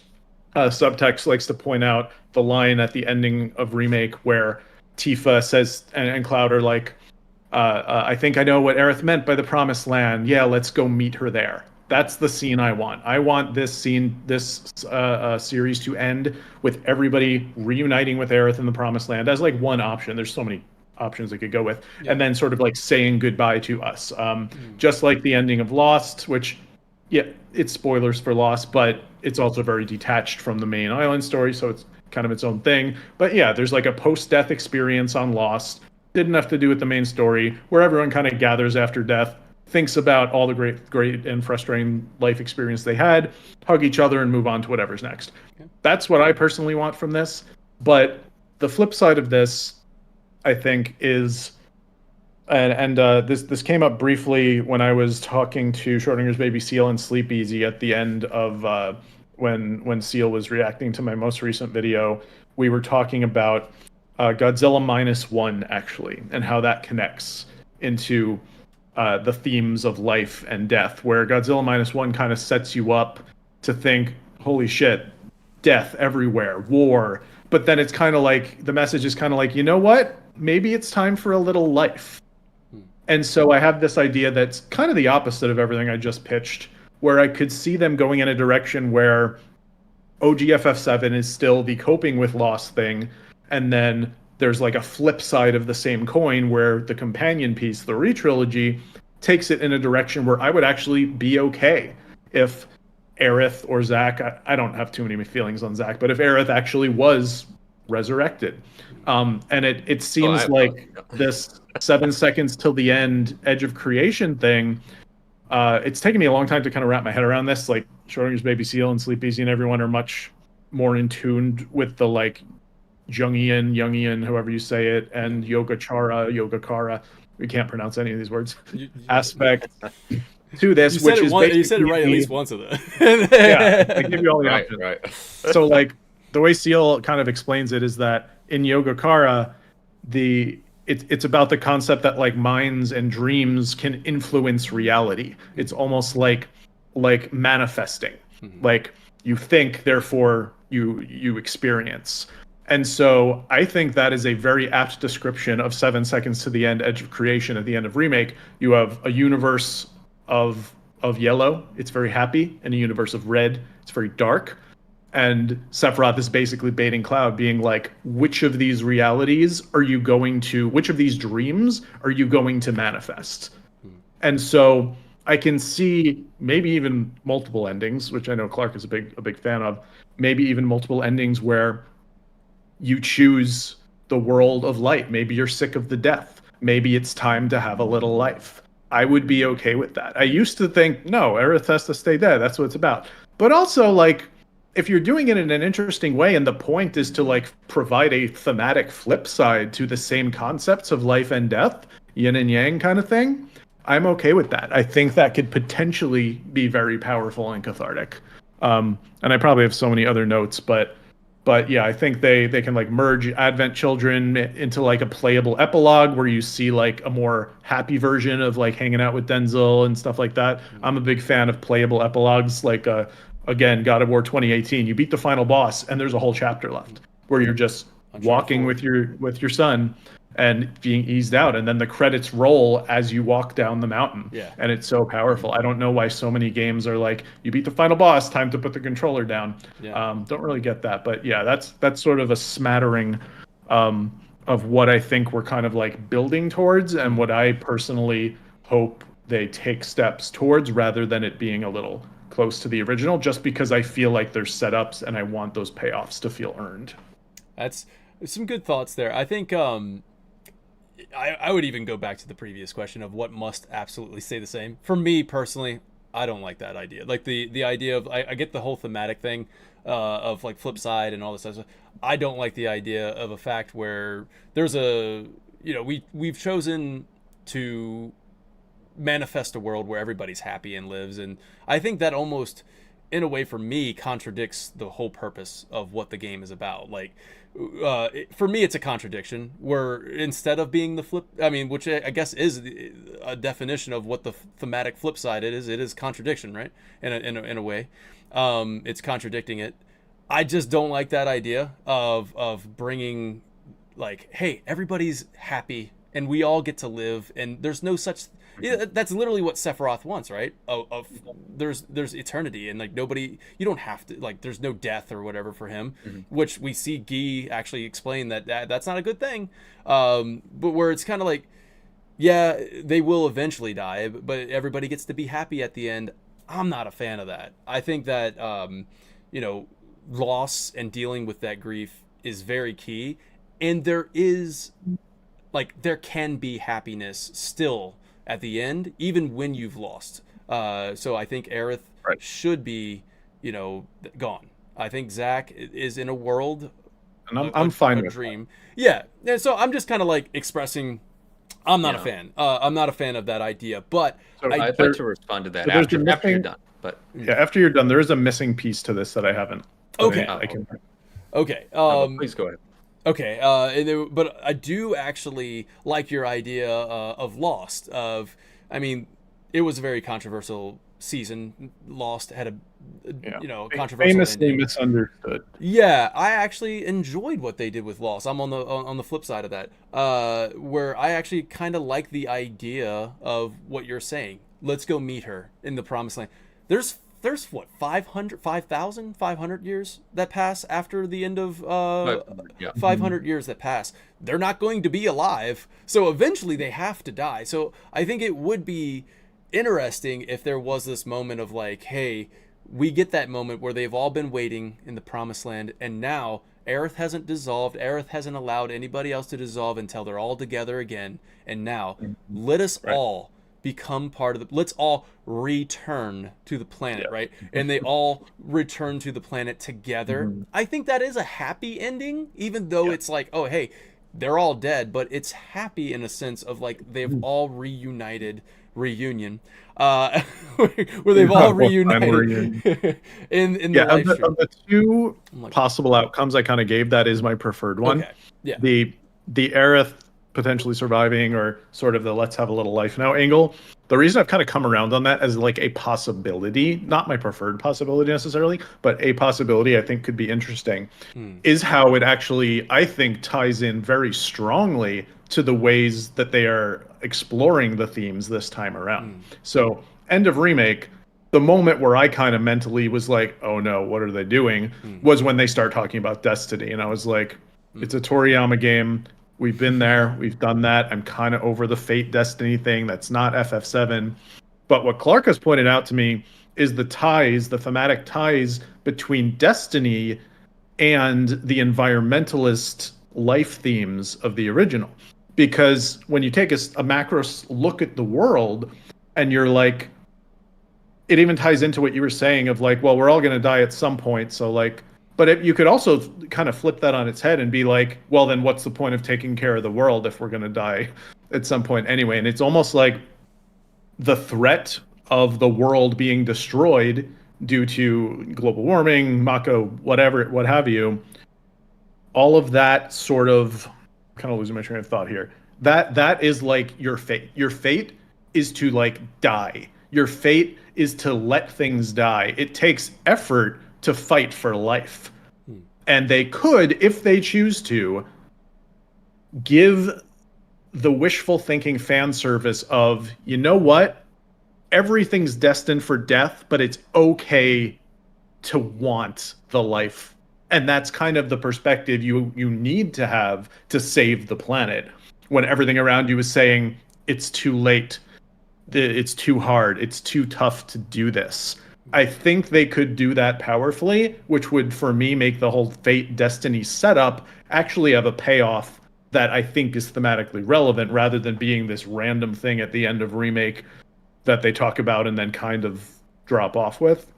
I would prefer the more like, let's go to the promised land, death is okay thing, but I do think there is validity in saying that the flip side of that actually ties in very well to the message of environmentalism. I disagree. I do disagree with that in a lot of ways. But I mean, like Bugenhagen says in Rebirth as well about like the whole we all die, and they even talks about this very thing of like, hey, but don't let us not forget that the smallest ripple can cause, you know, a wave, you know, like, so we are but ripples, so make sure you don't die just a ripple, like make sure you're causing a wave or something like that. This is basically what Bugenhagen said. I'm paraphrasing a lot, but yeah, I can go into that a whole lot more of how I just do not like that. But I think we're on the same page anyway, where you're like, you prefer the other ending. But I think if that's how it ended, I'd be like, man, I just, no. I think the whole trilogy for me would be ruined. I think it would be actually, so Clark has brought up, Schrodinger's Baby Seal has brought up a couple of times that he'd be okay with multiple endings. And at first, I was like, I can't stand that. Tell me what's real. I don't want to accidentally get the bad ending. Yeah. There's so much that comes with that. However, everything he says I disagree with, and then to end up liking, 30 minutes later when I think about it. I really like, okay. So the date scene. You can say that the canon date scene is the one that you get. But I feel like, and tell me if this is how you felt as well, when I went back and played through or watched through all of the date scenes, they all feel real. I'm not like, oh, those ones didn't happen, but this one is my date. I'm just like, these happen. And that's a silly thing to say, but in a very maybe copium sort of way, I tie stuff like that into dreams. And this idea of that there are multiple possibilities and they're all valid, they're all experienced somehow. And especially if they ended up going in the controversial direction of all of the re-trilogy being some sort of memory experience inspired by your life, your dreams, like the Cosmo Canyon NPC says, and like the Sideways World and Lost was. I think all of that starts to turn into this very cool idea of that there is no right and wrong answer, and all of this is just an amalgamation of cathartic emotions. And when I approach it from that angle, I actually start to really like the idea of that, like the world where you focus on life, where a player chooses that, or the world where you focus on accepting your grief and the player chooses that, is all becomes equally valid and is all both real and not real at the same time, especially if you're saying that OGFF7 is like the only real one and this is our nostalgic reflection, rear view mirror of our childhood, which I love if they go and reflect or it's another reword. But it starts to become so amorphous, these topics, and I kind of like that. But it also starts to beg the question of like, is this on some level copium, turning everything into a mush of potential explanations that have no validity? For being a definitive end is what we were hoping for here. I would not like that. Like the multiple choice ending. I like what Mr. Bigglesworth said, basically Mass Effect 3. But he was like, Cloud decides what's real, and it can come down to one single dialogue choice, and you just decide. But Major Trenton, I feel like you had something you've wanted to say here, so I'm gonna hand it over to you. Yeah, I wanted to. No, I appreciate it. No, I wanted to, I guess, respond to that, and also like, I guess I was too general. Let me go into why I think Cloud will die at the end, but like, but like, because I think it's a real possibility. But to respond to the, just the general conversation, I think all the points have value. I think the multiple ending thing works, except it's a Final Fantasy game, right? And I did not like the implementation of it in, I think, I don't like 10.2. I did not like the implementation of the ends whatsoever. And not to say it would be on that level. Like, they would do it so much better. Yeah, hiding the true ending behind like 200 hours of side quests. Where you skip scenes and it doesn't count. But anyway,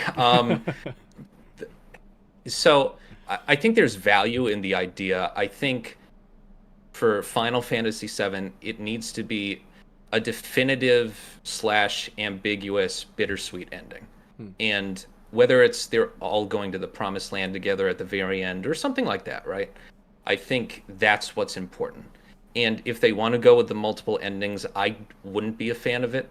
And they haven't really shown truthfully that that's where they're headed, given the absolute wackiness of the last parts of Remake and Rebirth, where they could have done so much more to it to set up for a multiple ending sort of game. It would be out of left field for me, but I'm not saying it's impossible. They can do whatever they want.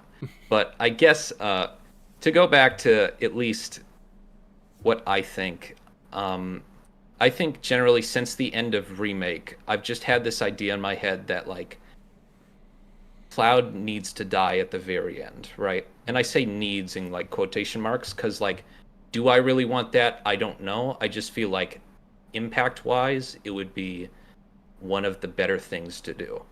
And so I'm sure you guys don't like that idea, but I think okay. No, go ahead.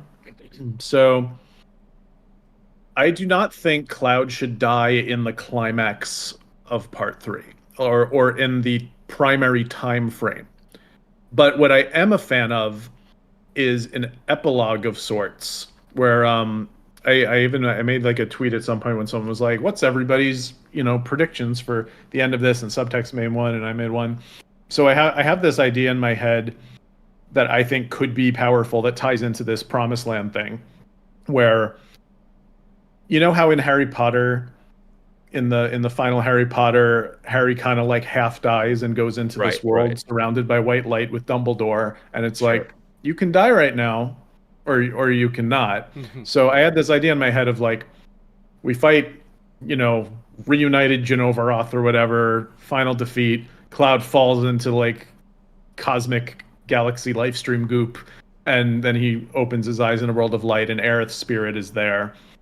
And she's like, and this kind of ties into Lost too. And she's like, she kind of says what Jack's dad on Lost says, and he's like, "You died, not right then. You didn't die when fighting Sephiroth, but someday you died, and let me show you the life that you lived." And then you sort of, either through gameplay or just the cutscene montage, experience the like Advent children but happy, yada yada, and then it goes through his life briefly, and then you see him like die happy on his deathbed or something, and then it implies you like you didn't die in that moment, you had a whole life, but now we're seeing your moment of death and the moment where everyone gathers in the white light, hugs. Cloud locks arms with Tifa and Aerith and walks into the light together, and that's the last time we ever see these characters. Like, I think that's a great idea, to see the death as a way to round out the saga, round out Cloud as a character. I just think it should happen in a spiritual, detached, future way, rather than we defeated Sephiroth, but I have to die because it's my duty. Like, that's not what I want. But to see Cloud's death in a dream or in a glimpse into the future or whatever, I would be very on board with. Okay, yeah. So, no, that's definitely possible. I think my way is a lot less of like die in the line of duty, I would like to think. But I guess generally, I think a large story element of Part 3 is this idea that Cloud needs to die, and I think it's got to be introduced, right? Because that's, I guess it's on the way to a smile in Livestream White, Livestream Black, where it's like Sephiroth lives because of Cloud, like his memory of Cloud, I think is the idea, right? Like the lore people know that, like the average person won't. So like it's going to be introduced in Part I've 3. never read those. Yeah, it says something along the lines of, as long as Cloud, I cannot. He clings to Cloud as his core of his consciousness. Right. So I feel like they could literally write any answer to that. Yeah. Like they could come up with whatever solution they want to sever that connection without Cloud dying. Yeah, of course, right? Cloud would become the nucleus. He yearned to tell Cloud this. You got the book right there. Yeah, I got it right here. Yeah. If only I'm he like, could where's cling... he pulling this out of? In my mind. I'm bringing it back. My mind palace. I'm bringing it out. If only he could cling to the core of his consciousness, he could keep himself apart from the abyss and stay free of the planet and its insatiable appetite. So he made his decision. Cloud would become his nucleus. So, I can't say that word right now. No, thank you for reading it, because like a lot of people don't know that, because why would you read those books if you're like an average Final Fantasy fan? Yeah. But like it's important, and I think it's going to be introduced, right? And I think the idea is like, it's kind of a red herring, where they're going to have these revelatory moments throughout the game of Cloud will learn at some point, like, it's because of me he can come back. And to Josh's point, the writers can absolutely write whatever way they want, right? Like when I think about the ending, like you could just have Aerith show up and say, I figured out a way, like this is the end of my like chess game with Sephiroth. I figured out a way to split you guys, and now we can kill him. And I think the more impactful way is for, hypothetically, right, like Aerith to show up in like a vision to Cloud and say like, I can do this, and kind of like taking the idea from other podcasts where it's like, but because I'm doing this, at some point maybe the planet or somebody is like fed up with Aerith, who constantly keeps trying to protect the one guy, Cloud, who's like inadvertently like causing so much evil through Sephiroth. Like I feel like there should almost be a breaking point at some point where the planet tells Aerith, okay, you're gonna die permanently if you like break this with Cloud. And I think it's a hypothetical. I'm not saying that's exactly how they do it, but like the compilation has introduced a problem with the idea of death and like lessening death. And you guys kind of talked about it, where Aerith's like omnipotent, right? So that's why, as good as the church dream scene before Sephiroth stabs her, and like anything, if you found the ending really like sad that she dies, like at the end of the day, like she's in this afterlife, she's a pseudo god, and it's cheapened the death generally. So something needs to be done where you either allude to the fact that she's going to die permanently to get rid of Sephiroth in this way. And I think, at least for me, thematically, it makes the most sense and the most impact and provides a fitting end to instead just have Cloud be the one to sacrifice himself in some way. And it doesn't necessarily mean dying. It could be like, hey, he becomes a guardian of the planet, kind of like Genesis, right? And so from a thematic standpoint, he's like defending the planet from now on. And that's very much in line with his character of like, I care about everyone. I'll lay down my life for anybody on the planet, right? And so at the end of the day, I think there's a lot of issues with it, but as far as impact and the overall themes go, I think if handled well, they could make it very impactful and bittersweet, especially if it's the end of the entire saga and there's not necessarily like an Advent Children after this, right? So I would be personally very disappointed if Cloud dies after everything that we've went through in these 3 games. Like, there's so many lines where Aerith and Tifa are like, don't worry, Cloud, we're not going to let these bad things happen to you. Yeah. For the culmination of all of that, to finally put his mind back together, to prevent him from degradationing. For him to die after all of this, I would personally feel really flat about. I really actually like what you're describing as a misdirect, as stakes. Like, I'm kind of actually really thinking that's going to happen now, where they'll bring up this memory thing, and Cloud will be like, I have to die to save him, and you'll have this thought of going into the finale of like, oh damn, like Cloud might die. Like, that seems to be the only way. And then, personally, I would like for them to figure out a way for him to not have to do that. And that's kind of a cool idea of Aerith being like, well, maybe I'll sacrifice my eternal life or whatever for it. That's been brought up a couple times, the whole like Aerith soul death thing. I'm not personally a fan of it. I think it gets pretty confusing being like there's death and then there's death 2.0. Yeah. And also like we have this whole like promised land thing, and we keep talking about meeting each other in the promised land. And like if they die 2.0 times, does that mean their soul's not there? There's no promised land left. It gets muddy. We've done convoluted stuff like that before. Like, I'm not saying it can't happen, but if there, I think there's something in there, and I'm having trouble like fully forming it. I just don't personally want Cloud to die in the main timeline. I think it would be a bit of a letdown personally. I got to. And go ahead, man. Sorry. Ahead. No, you go. No, go ahead. Like, you didn't speak yet. I should absolutely let you go. Oh man, no, you're good. No, I was just gonna jump on it. I also kind of disagree with Cloud being the sacrifice at the end, because I wouldn't like. First of all, I wouldn't like it. Not gonna. No spoilers. Never mind. So that's the spoilers for different things. But I don't necessarily like the idea of that happening. But I get what you're saying, because. And it's like what Joshy Poo said as well. They could kind of go that direction with kind of misdirecting, giving you feeling like, oh crap, 7 seconds till the end. Does that mean Cloud has 7 seconds to decide what he's going to do? Like, is he going to be does he have to die? Things like that. I misread the wrong, or I read the wrong quote. But this is the one that directly says it from the book, Livestream Black. So long as Cloud remembers me, I will always exist within the Livestream or on the surface. So he says that in Livestream Black too. Like he says that directly.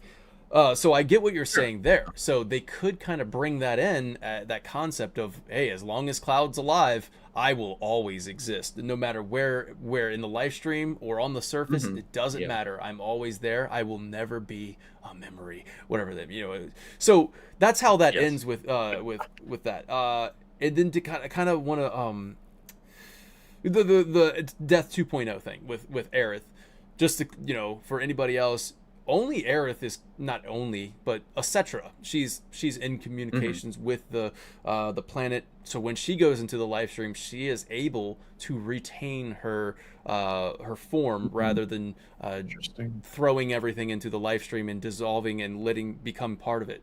She even does in this book, in Livestream White. She goes searching for other Cetra who have been doing that, because she's trying to find she's trying to find help because anger and hatred are pouring into the live stream at a rapid pace, and she's trying to find a way to stop this from happening. So she's reaching out for help from other Cetra. These other Cetra are barely holding on. It's been so long they can barely hold on to their form and their power and stuff like that, but they're there. But either way, she's able to do that. So she's playing that chess game in the live stream against Sephiroth, and that's not just FF7R. That's in the book. Like, she's battling Sephiroth within the live stream. Of course, this leads into Advent Children, Geostigma, but I do think that this book, what's happening in Livestream White and Livestream Black, is actually being told in remake trilogy. It's the FF7R. They've already kind of shown the White Whispers battling the Black Whispers, and like there's a war going on in the live stream. Right. I'm like, that's on the way to the smile. That's literally in the book. So not literally, but it's in the book in that sense. So the idea that Cloud might die, interesting, very interesting. I just don't think that's the case. But Death 2.0 for Aerith would be, Aerith, you can rest now. Your job is done. Like, so she's clinging on to in the live stream because Sephiroth exists. Because Sephiroth is out there, she refuses to go because she has work to do. So if Sephiroth can be gone completely, then she can go, I can finally rest now. I can go. I can dissolve into this live stream and return to the planet. And if the Promised Land is a step removed from the live stream, perhaps maybe the Promised Land is the final resting place, and maybe the others can meet her there after her final soul death or something. Yeah, I like that, and I actually really am on board with the idea of her waiting for the rest of the party. I mean, she has eternity to wait in the live stream, and then when they, couple tens of years later, they all pass away, and then she can be like, I waited for you. Everybody's waiting, Cloud, and then Cloud, and like Barrett in the live stream, hell, you took you so long. Like, what's going on? What the hell took so long? And then they're all sitting in the church, and they walk into the door. Wait, that's lost. But hold on, you're like, I don't know if it was on purpose, but you're like blowing my mind right now. What if every time Omni Aerith says everyone's waiting, she didn't mean back home. She meant where I'm from. Like, we're all waiting to move on when you've sort of reconciled your life together. Oh god, and that's what the FF7R trilogy reconcile. I don't think it's that, but like, right, I get what you're saying. That's kind of a cool subtext there. Yeah, I like. Okay, that's interesting stuff. So I think that is where we can go with it. Now, how does Sephiroth go if Cloud exists? Now that's the question. Where it's probably the 7 seconds till the end thing that we can decide on that, and that is cool. Of like, oh, you sacrifice yourself. But if Cloud can figure out a different way, which probably has a lot to do with that empty orb he's holding on to,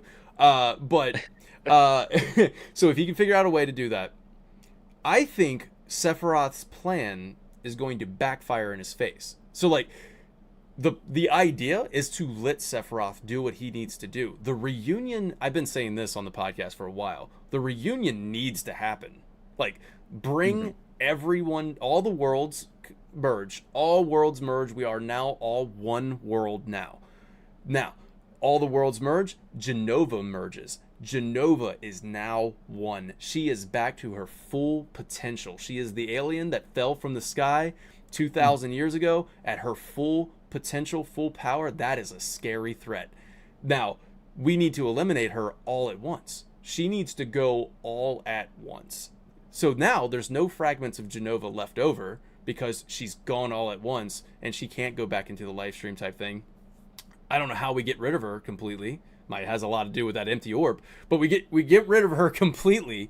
And then in turn, does that get rid of Sephiroth, or do we need to fight Sephiroth? How does that, because we have two villains right now that we're what happens there? Does it become Genovaroth? Do they become one? Does he merge? And now we have safer Sephiroth, but on another level, Genovaroth. And there's definitely going to be an ultimate Sephiroth fight that we have not seen a design for we yet. fight safer Sephiroth, and then we fight Genovaroth. Like actually one of my theories I wrote down, which I don't know how they would fit it in or if this would be smart, but I actually think it would be really cool if when we go to the Northern Crater for the first time, we fight safer Sephiroth as soon as he gets the Black Materia. Right when the game starts. Because as soon as that happens, they're telling the audience, you have no idea what's coming. Yeah, buckle up. Like, everything you thought was coming, you've done already. So, like, you have no idea what's going to happen. I mean, that's something. That is something. Does that literally make sense? No less than Bizarro Sephiroth being in the we fought one. Bizarro, his next logical step. Every time we fight Sephiroth in this, it's in a way that's sooner than we thought. So like I could see something like that happening. I don't actually think it's going to happen because I think at the Northern Crater we need to fight Jenova, and I think there's probably going to be a weapon fight there as just a way to kick off the weaponing of Part 3, because why not? Yeah, weaponing. But the idea that like Sephiroth's involvement at the North Crater, outside of some little whatevers, is just you give him the thing and his eyes just remain closed and he just falls down. That doesn't seem like Rebirth Remake's MO to me. Like anytime a Sephiroth scene is here, it's multiplied by a bajillion, and he's just like extremely present. So the idea of the second Sephiroth gets the Black Materia, there being a Sephiroth fight makes a lot of sense to me. But it's a random thought. So, and then there's the third option of all of this. So you have the Cloud must die, Sephiroth and Jenova must reunite. There must be a reunion. They all die in one swoop. They're done. And then there's the third, where Sia Valdini brings this up in chat of I guess it was Hartshorn idea. I didn't know that. But about Cloud not dying at the end. But what is Sephiroth having the live stream sequence? It's his live stream sequence, and he finds redemption. Is something that I think has been tossed up before. I know I've talked about not liking the idea of a Sephiroth redemption arc, but also knowing this is 100% an Anakin arc in a way. Like, it feels like an Anakin arc.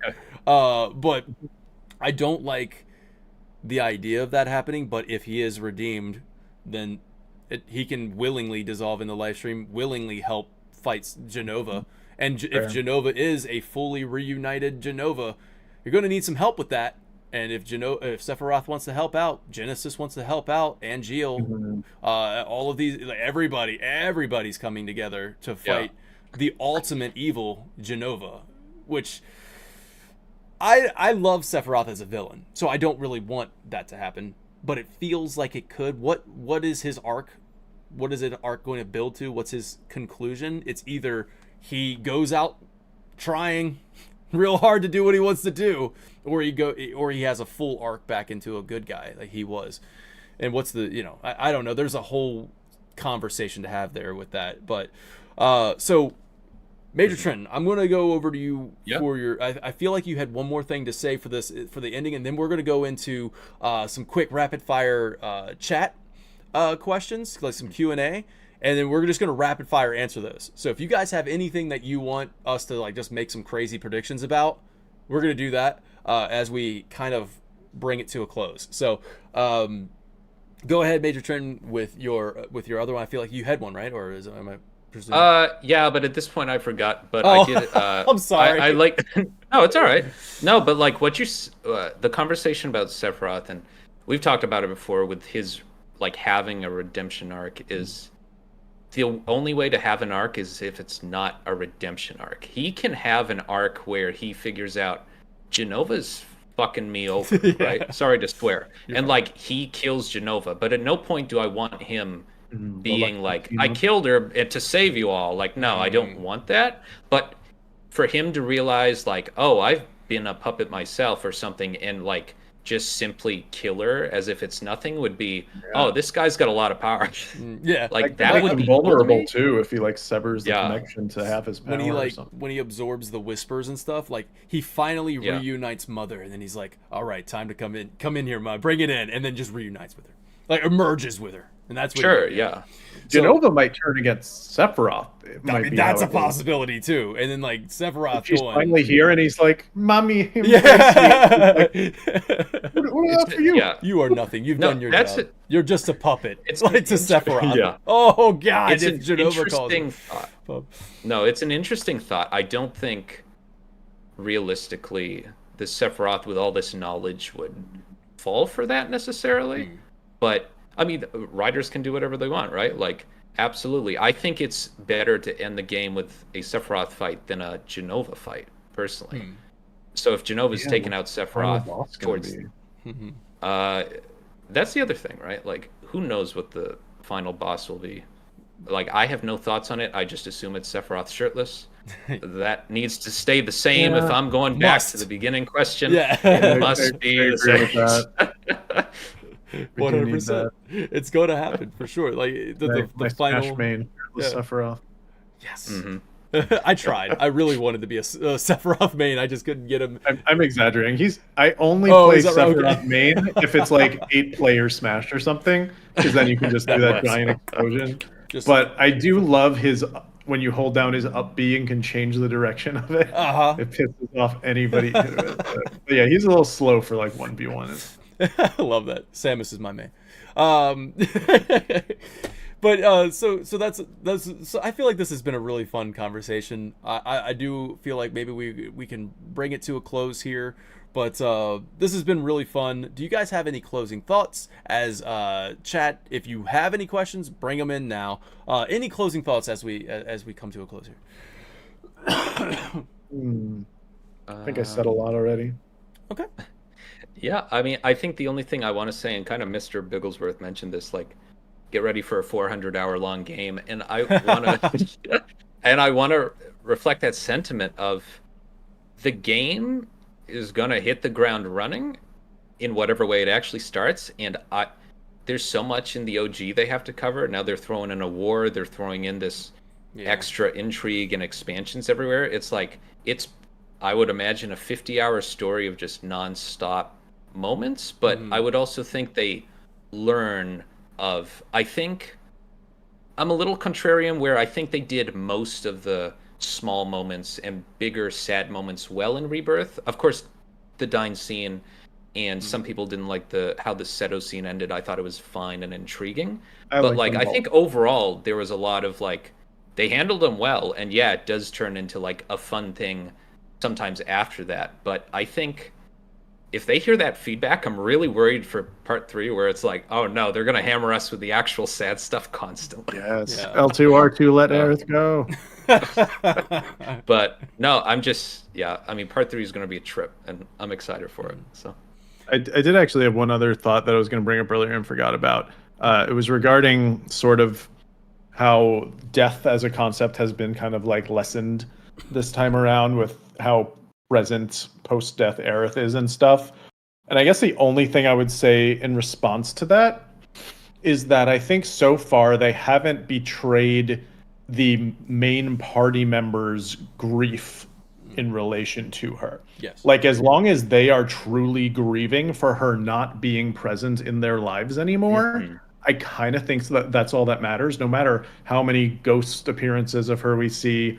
When Cloud says goodbye to her halfway through this game, like, for all intents and purposes, no matter how present she is in the live stream, she is dead to everyone that we are spending the game with. Yeah.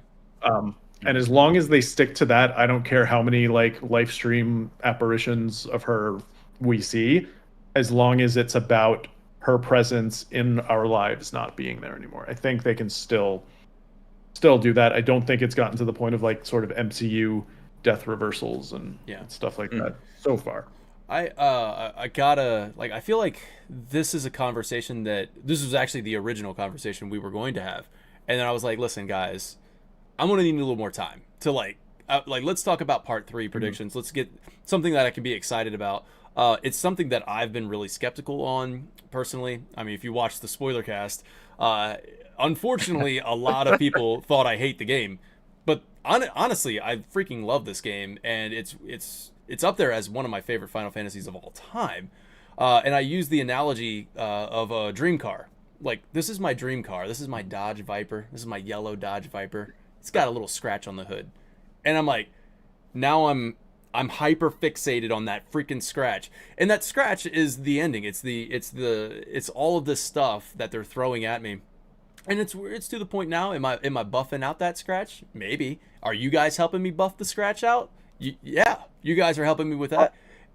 What if in the user's manual there's a line hidden on page 30,002 in a little annotation that says, this scratch is actually going to eventually reveal a fresh coat of paint that you didn't know was there. Or maybe, what if the scratch is there to misguide you when it's actually deliberate? Exactly. So, and that's the thing where I'm like that is a conversation I do really want to have with you guys. I just didn't want to bring it live, and then I'm like, oh, this is going to turn, I feel like this might turn into a negative conversation, and I don't want to do that again. I've already expressed that in the spoiler cast. But when we have with you guys bringing up this stuff, I do really want to talk about it, because I do believe that they are going to deliver on that, like you said, Joshy, where you're like, that it hasn't been betrayed, right? We haven't had the theme betrayed yet, and I do hold on to that. I cling to that. So like when people in comments on the YouTube videos, the ones that are most productive for me are the ones that say, hey, I love the original. Here's why I don't think the themes have been betrayed or anything like that. And I read those and I'm like, okay, you know what? That's cool. They can say that my ideas suck, and I'm like, fine, that's whatever. I'm just like, I like reading. How other constructive, people. you know? Yeah. I enjoy. That's the reason why I do Final Fan TV, is to have conversations like this. It's the reason. And then like, do I wish that Rebirth delivered an ending that I would have been more? I would have been. In this moment, I would have loved to have had a conversation about talking about how impactful, like, for me personally, because everybody's having these conversations and I'm just not there, which kind of sucks. But everybody, I want to have the conversation of like, dude, that ending was impactful. That was as impactful as the Last of Us ending. Like, that makes me, it's not convoluted, it's not crazy. It does have me talking, but it's not like, we're not going crazy with it. It was just so emotionally impactful. I would have loved that. But I'm hoping that part 3 delivers. Yeah. Right. We got to remember, this is a single story chopped into 3 parts. It is not over yet. Exactly. And I'm really trying not to talk right now. I know we don't want to talk about it, so I'm just. Oh man! I mean, what you're I'm saying down is for a 10-minute discussion if you want. Yeah, 10-minute discussion? Are you? You have 10 minutes to get this out. All right. I'm good until 2:30 tonight. Let's go. We've each probably absorbed like 20 hours of people talking about the ending. So like, I feel like if we had a brief sort of, just a little like, here's where we're at. Like, I don't think it would have to be a giant discussion, because we've all thought through it all at this point. It's more a vibe check than a here's what I think happened. Also, I truly don't care about any of the like multiverse streams, whatever terminology you want to use. Like, what I take from the ending is more just about Cloud and part 3 than anything else. And so I wouldn't do any pushback about like all that. Well, I'm excited to have you guys on, if you're willing, and when this conversation does come up, it will. I am excited to have you guys on if you want to talk about this. It is something that I'm trying to gather my thoughts. Like I said, 7-page document.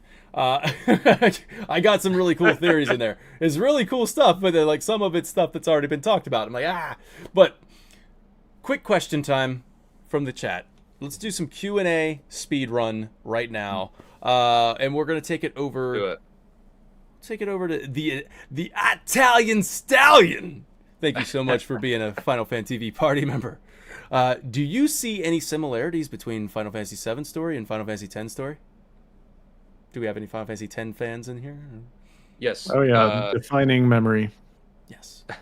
Final Fantasy X is my favorite Final Fantasy game, and so 7 is a close second.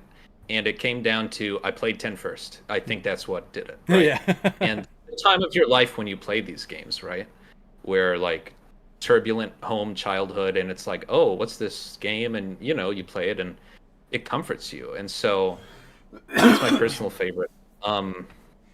So I think there's so many similarities and so much that gets me excited for like a 10-3 or a remake of 10 in many ways. But like, I think when it comes to story, there's so much that both games do well, and it comes down to the theme of loss, and we're on a journey, and they don't say it in 10, like there's no getting off this train, but I mean, it comes across in spades of it absolutely, this journey has to happen no matter what. We're the only hope.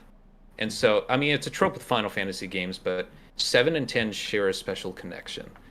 And I think with Remake and Rebirth, I think that connection to 10's amplified a lot more. Like, we started this conversation by me talking about how do you start this part 3, and I mentioned 10 because it's such a good basis. And part of why, I mentioned could Cloud die at the end, because you have a game like 10 where it's like 3/4 of the way through the story, it's a self-discovery story, and you have Titus, I don't say Titus, but Titus, he figures out who he is. And my brothers, and like, you figure out who he is, and like, that's 3/4 of the way. Like, you're like how many hours in, and then you ultimately, like, yeah, he doesn't like get defeated, but like, he can't be around anymore. And so that's why, if they were to ever do what I thought about Cloud, the basis is there because of 10. And I think you have similar people who worked on both games, of course. Yeah.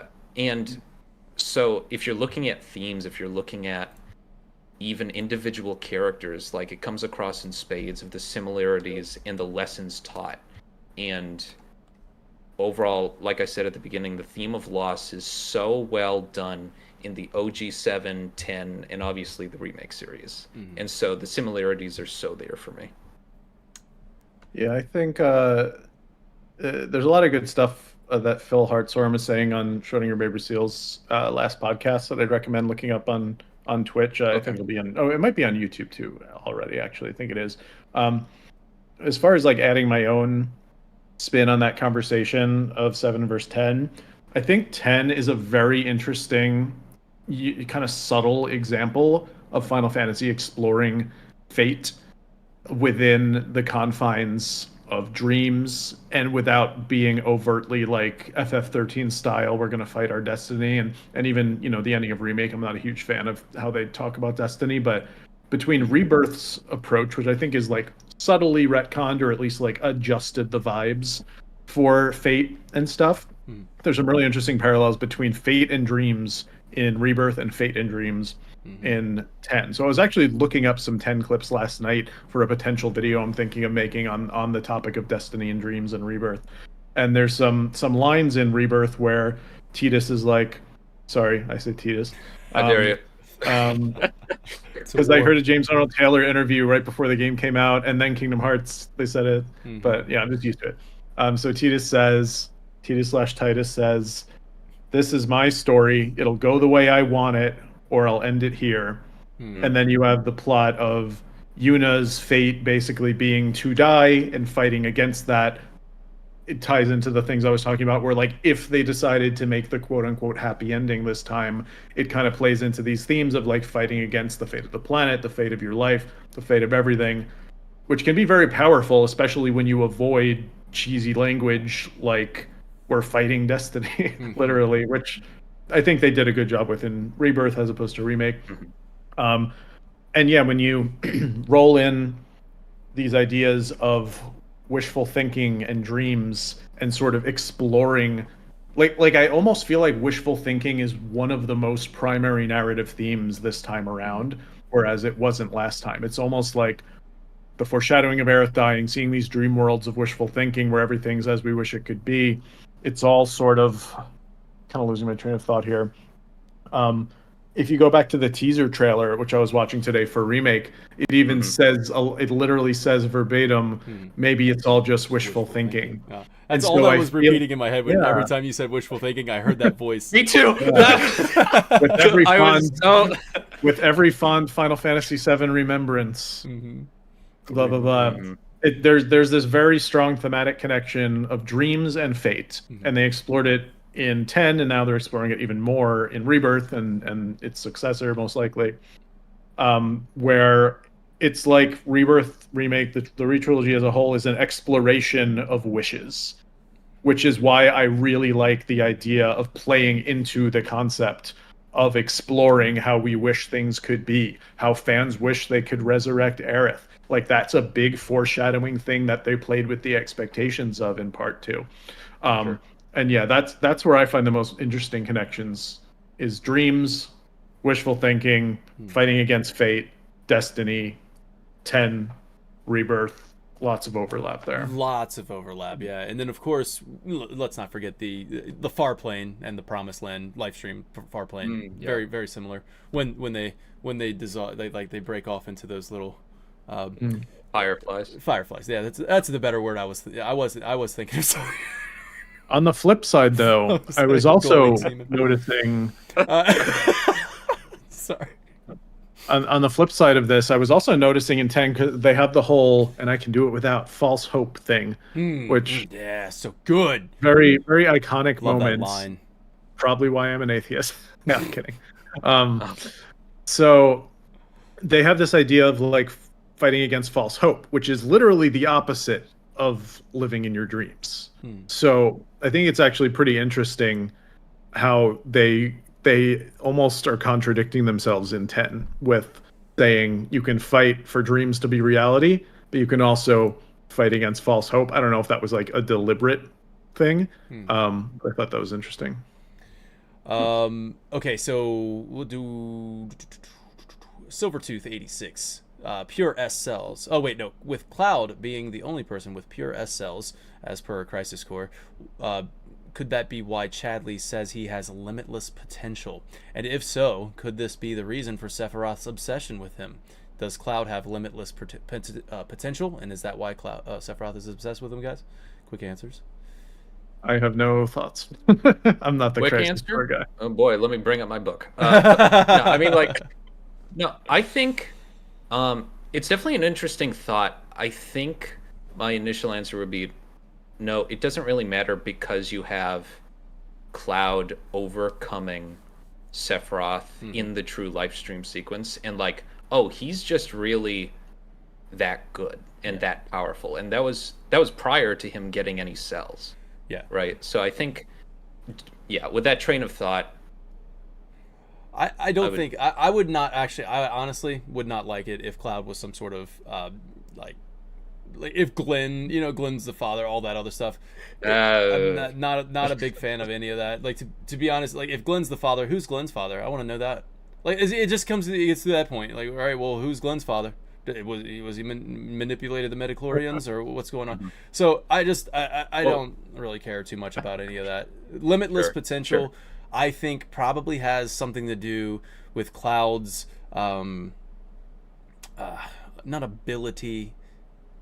I mean, he's obviously gone through the live stream quite a bit. Several times he's been through the live stream and the unconscious and the conscious and all that other stuff. Like, he can do this kind of stuff. And I think that makes Cloud pretty special. That Aerith can just move him around from the live stream world back to the real world, and just he can go back and forth like this. Where I don't think anybody else can do that. I mean, Tifa was inside of the weapon keeping her through the live stream, but I don't think anybody else has been able to go into the live stream, come back out to the real world, and just kind of just moved around. So I feel like that's his limitless potential, and we see at the end of Rebirth, I feel like now he's treading the line. I feel like now he can be within the real world and the unconscious at the same exact time. Like So it's behind Josh right now, you know. yeah. What? Look, Oh, yeah. I really want you to fly into the So- when this ends. Please go. Please. I have Oh, yeah.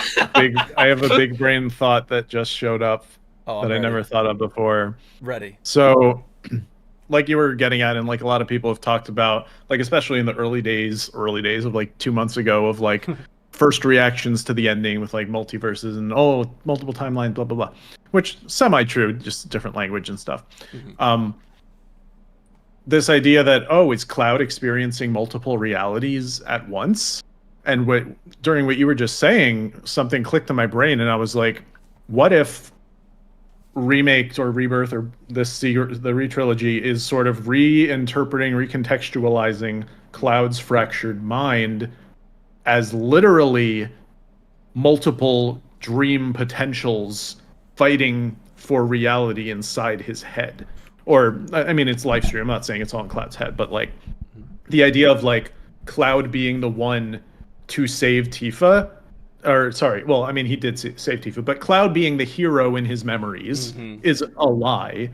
That could be, and I've thought of this part before, of like how it ties into dreams and wishful thinking, that Cloud's entire head reality, his fake reality that he's created for himself, is a dream. It's a wish that he's making. He wants to be the hero for Tifa, and then thinks he's not, and then it's such a great reveal that actually, even though he's a nobody, he's the hero here. That's going to be such a great moment, which is why it was in my needs to stay the same moments.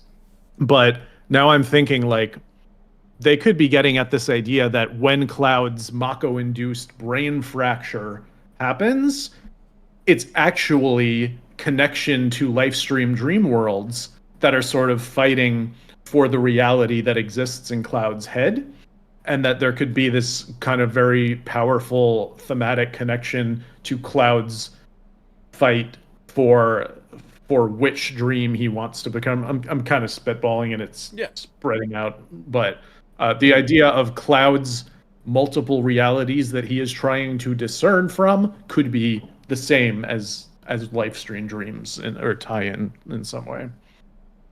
Very interesting stuff. Some of that might have been in my script. But in a different way. I'm excited about getting that out there maybe someday. What are the possibilities of the party? Optionally visiting Rador from Ever Crisis. It's looking like the plane could be in ruin in the current timeline. So Rador or Radore, I didn't play Ever Crisis, but I know of it.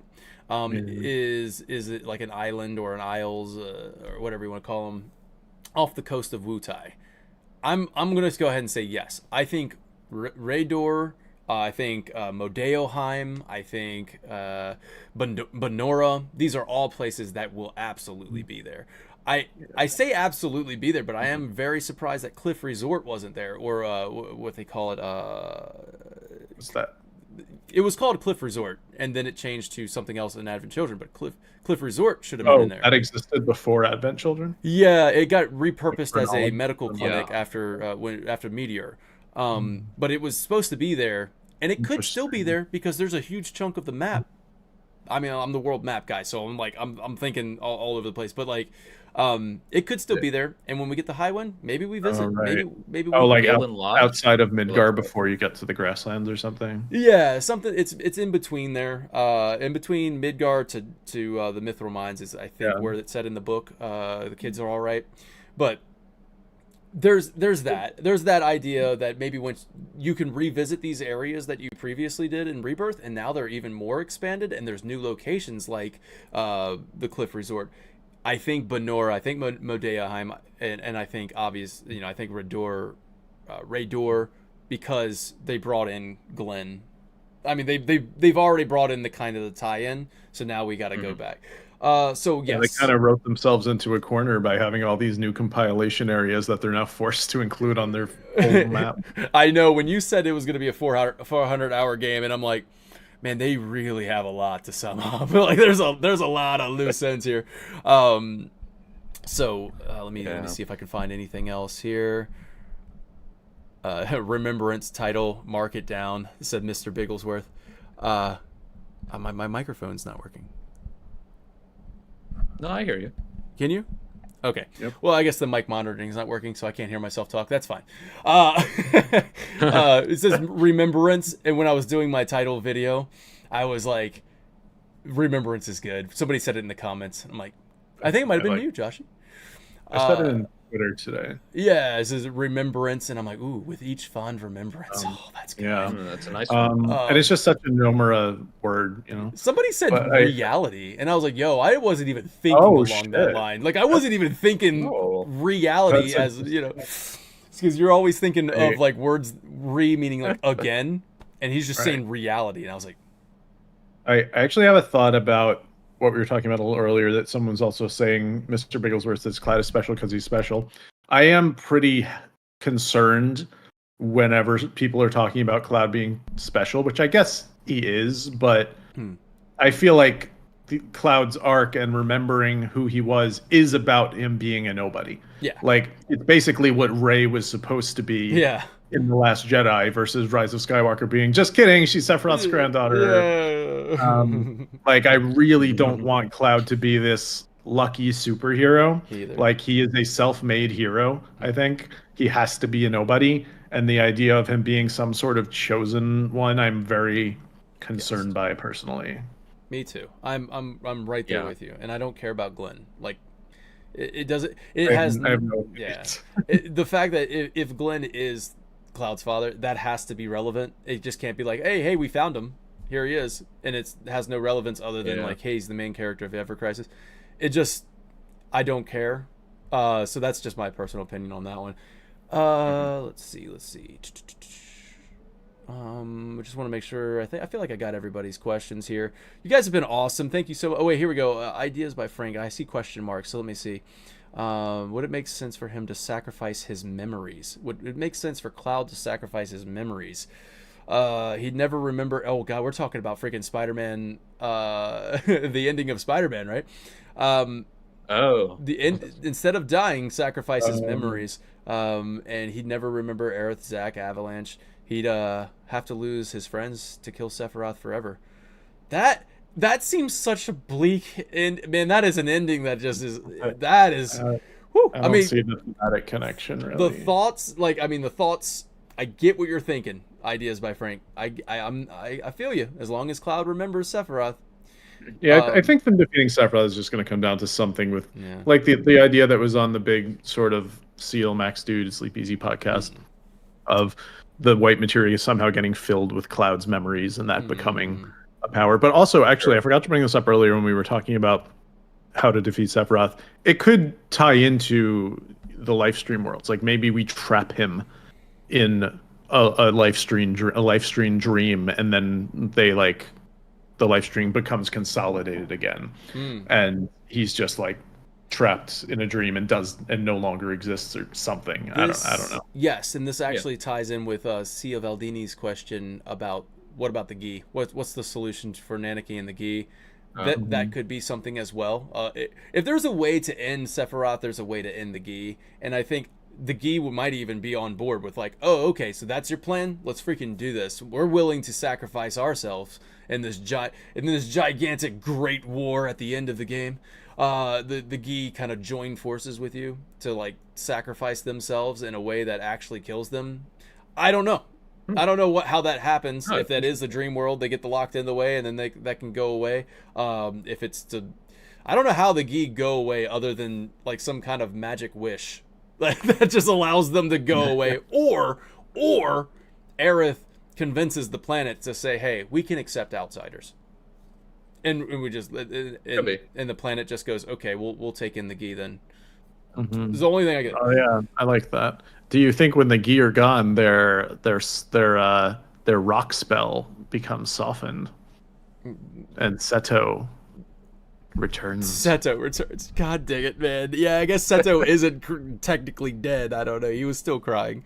You can still cry. That's so morbid. Like he's just stuck in there. It is kind of something that was a loose end that feels like maybe it could get a. If he can cry, he can pee. So yeah, sounds pretty depressing. It's such poetry, right? Like he defended his Yeah, home from Ryan. the Gi who can't die, and now he can't die because of that. So it's like, I don't know whether or not that I'm upset with that. Like, usually I'm so yeah, against, like, no, I don't want anybody coming back to life. But then I'm like, well, he's not actually dead. That actually really sucks for Yeah. him. He's able to just sit there and he can still, like, he's still conscious enough to hear what Red's. You know, I just kind of had an idea, and I was thinking of asking this. So you know how Rebirth and Remake, all of the major scenes are there, changed or embellished or accurate. That means no matter how this ends, we will probably still get a 500 years later Red 13 POV. Yes. And it will be more than one shot, probably. It may or may not be playable. This could be the perfect opportunity for him to bring his grandkids to hang out with grandpa. Nice. Or something like that. I don't see how this sequence would be an apt final moment for this entire saga personally, because Red 13 is the only one we know who's still alive. Yeah. And sure, there could be like a statue of the party or something like that. But how does Vincent get? What's his solution? If they have that, I don't think that I can't picture that being a satisfying final moment. But if somehow they could work it in, I do think it could be a cool playable thing. And I suppose if the ending ends up being more true to the OG than the sort of spiritual ultra finale that we've been talking about, then it could fit. If it really is just a very similar ending, then I do think, a playable final moment of showing the planet back to fruition. Or maybe, I guess they could, like, 500 years later, play as Red 13. He's telling the story to his kids about them. There's a statue of him, zooms into the statue, and then we get some sort of Lost style post-death Promised Land thing. I don't know, just spitballing. Yeah. But I'm curious because I feel like that scene needs to show up in some way. Yeah. All right, then. Well, this has been a lot of fun. Thank you guys so much for being on the show, talking about it. Thank you, everybody who tuned in and kept up in the chat. You guys have been a lot of fun to follow as well. Thank you for keeping it cool and keeping the questions coming in, and just, looks like you guys enjoyed the show as well. So I'm happy about that. Yeah, man, that's gonna wrap it up for this one. You guys, I don't know. I feel like I want to close it. I'm gonna close it out right now. I'm gonna close this out. All right. I just want to make sure I'm not forgetting anything. I want to make sure. This was very fun. I feel like we cooked hard today. Yeah, man, it's been fun. All right, everybody. Thanks so much for watching. For sure. Take care now. Bye then.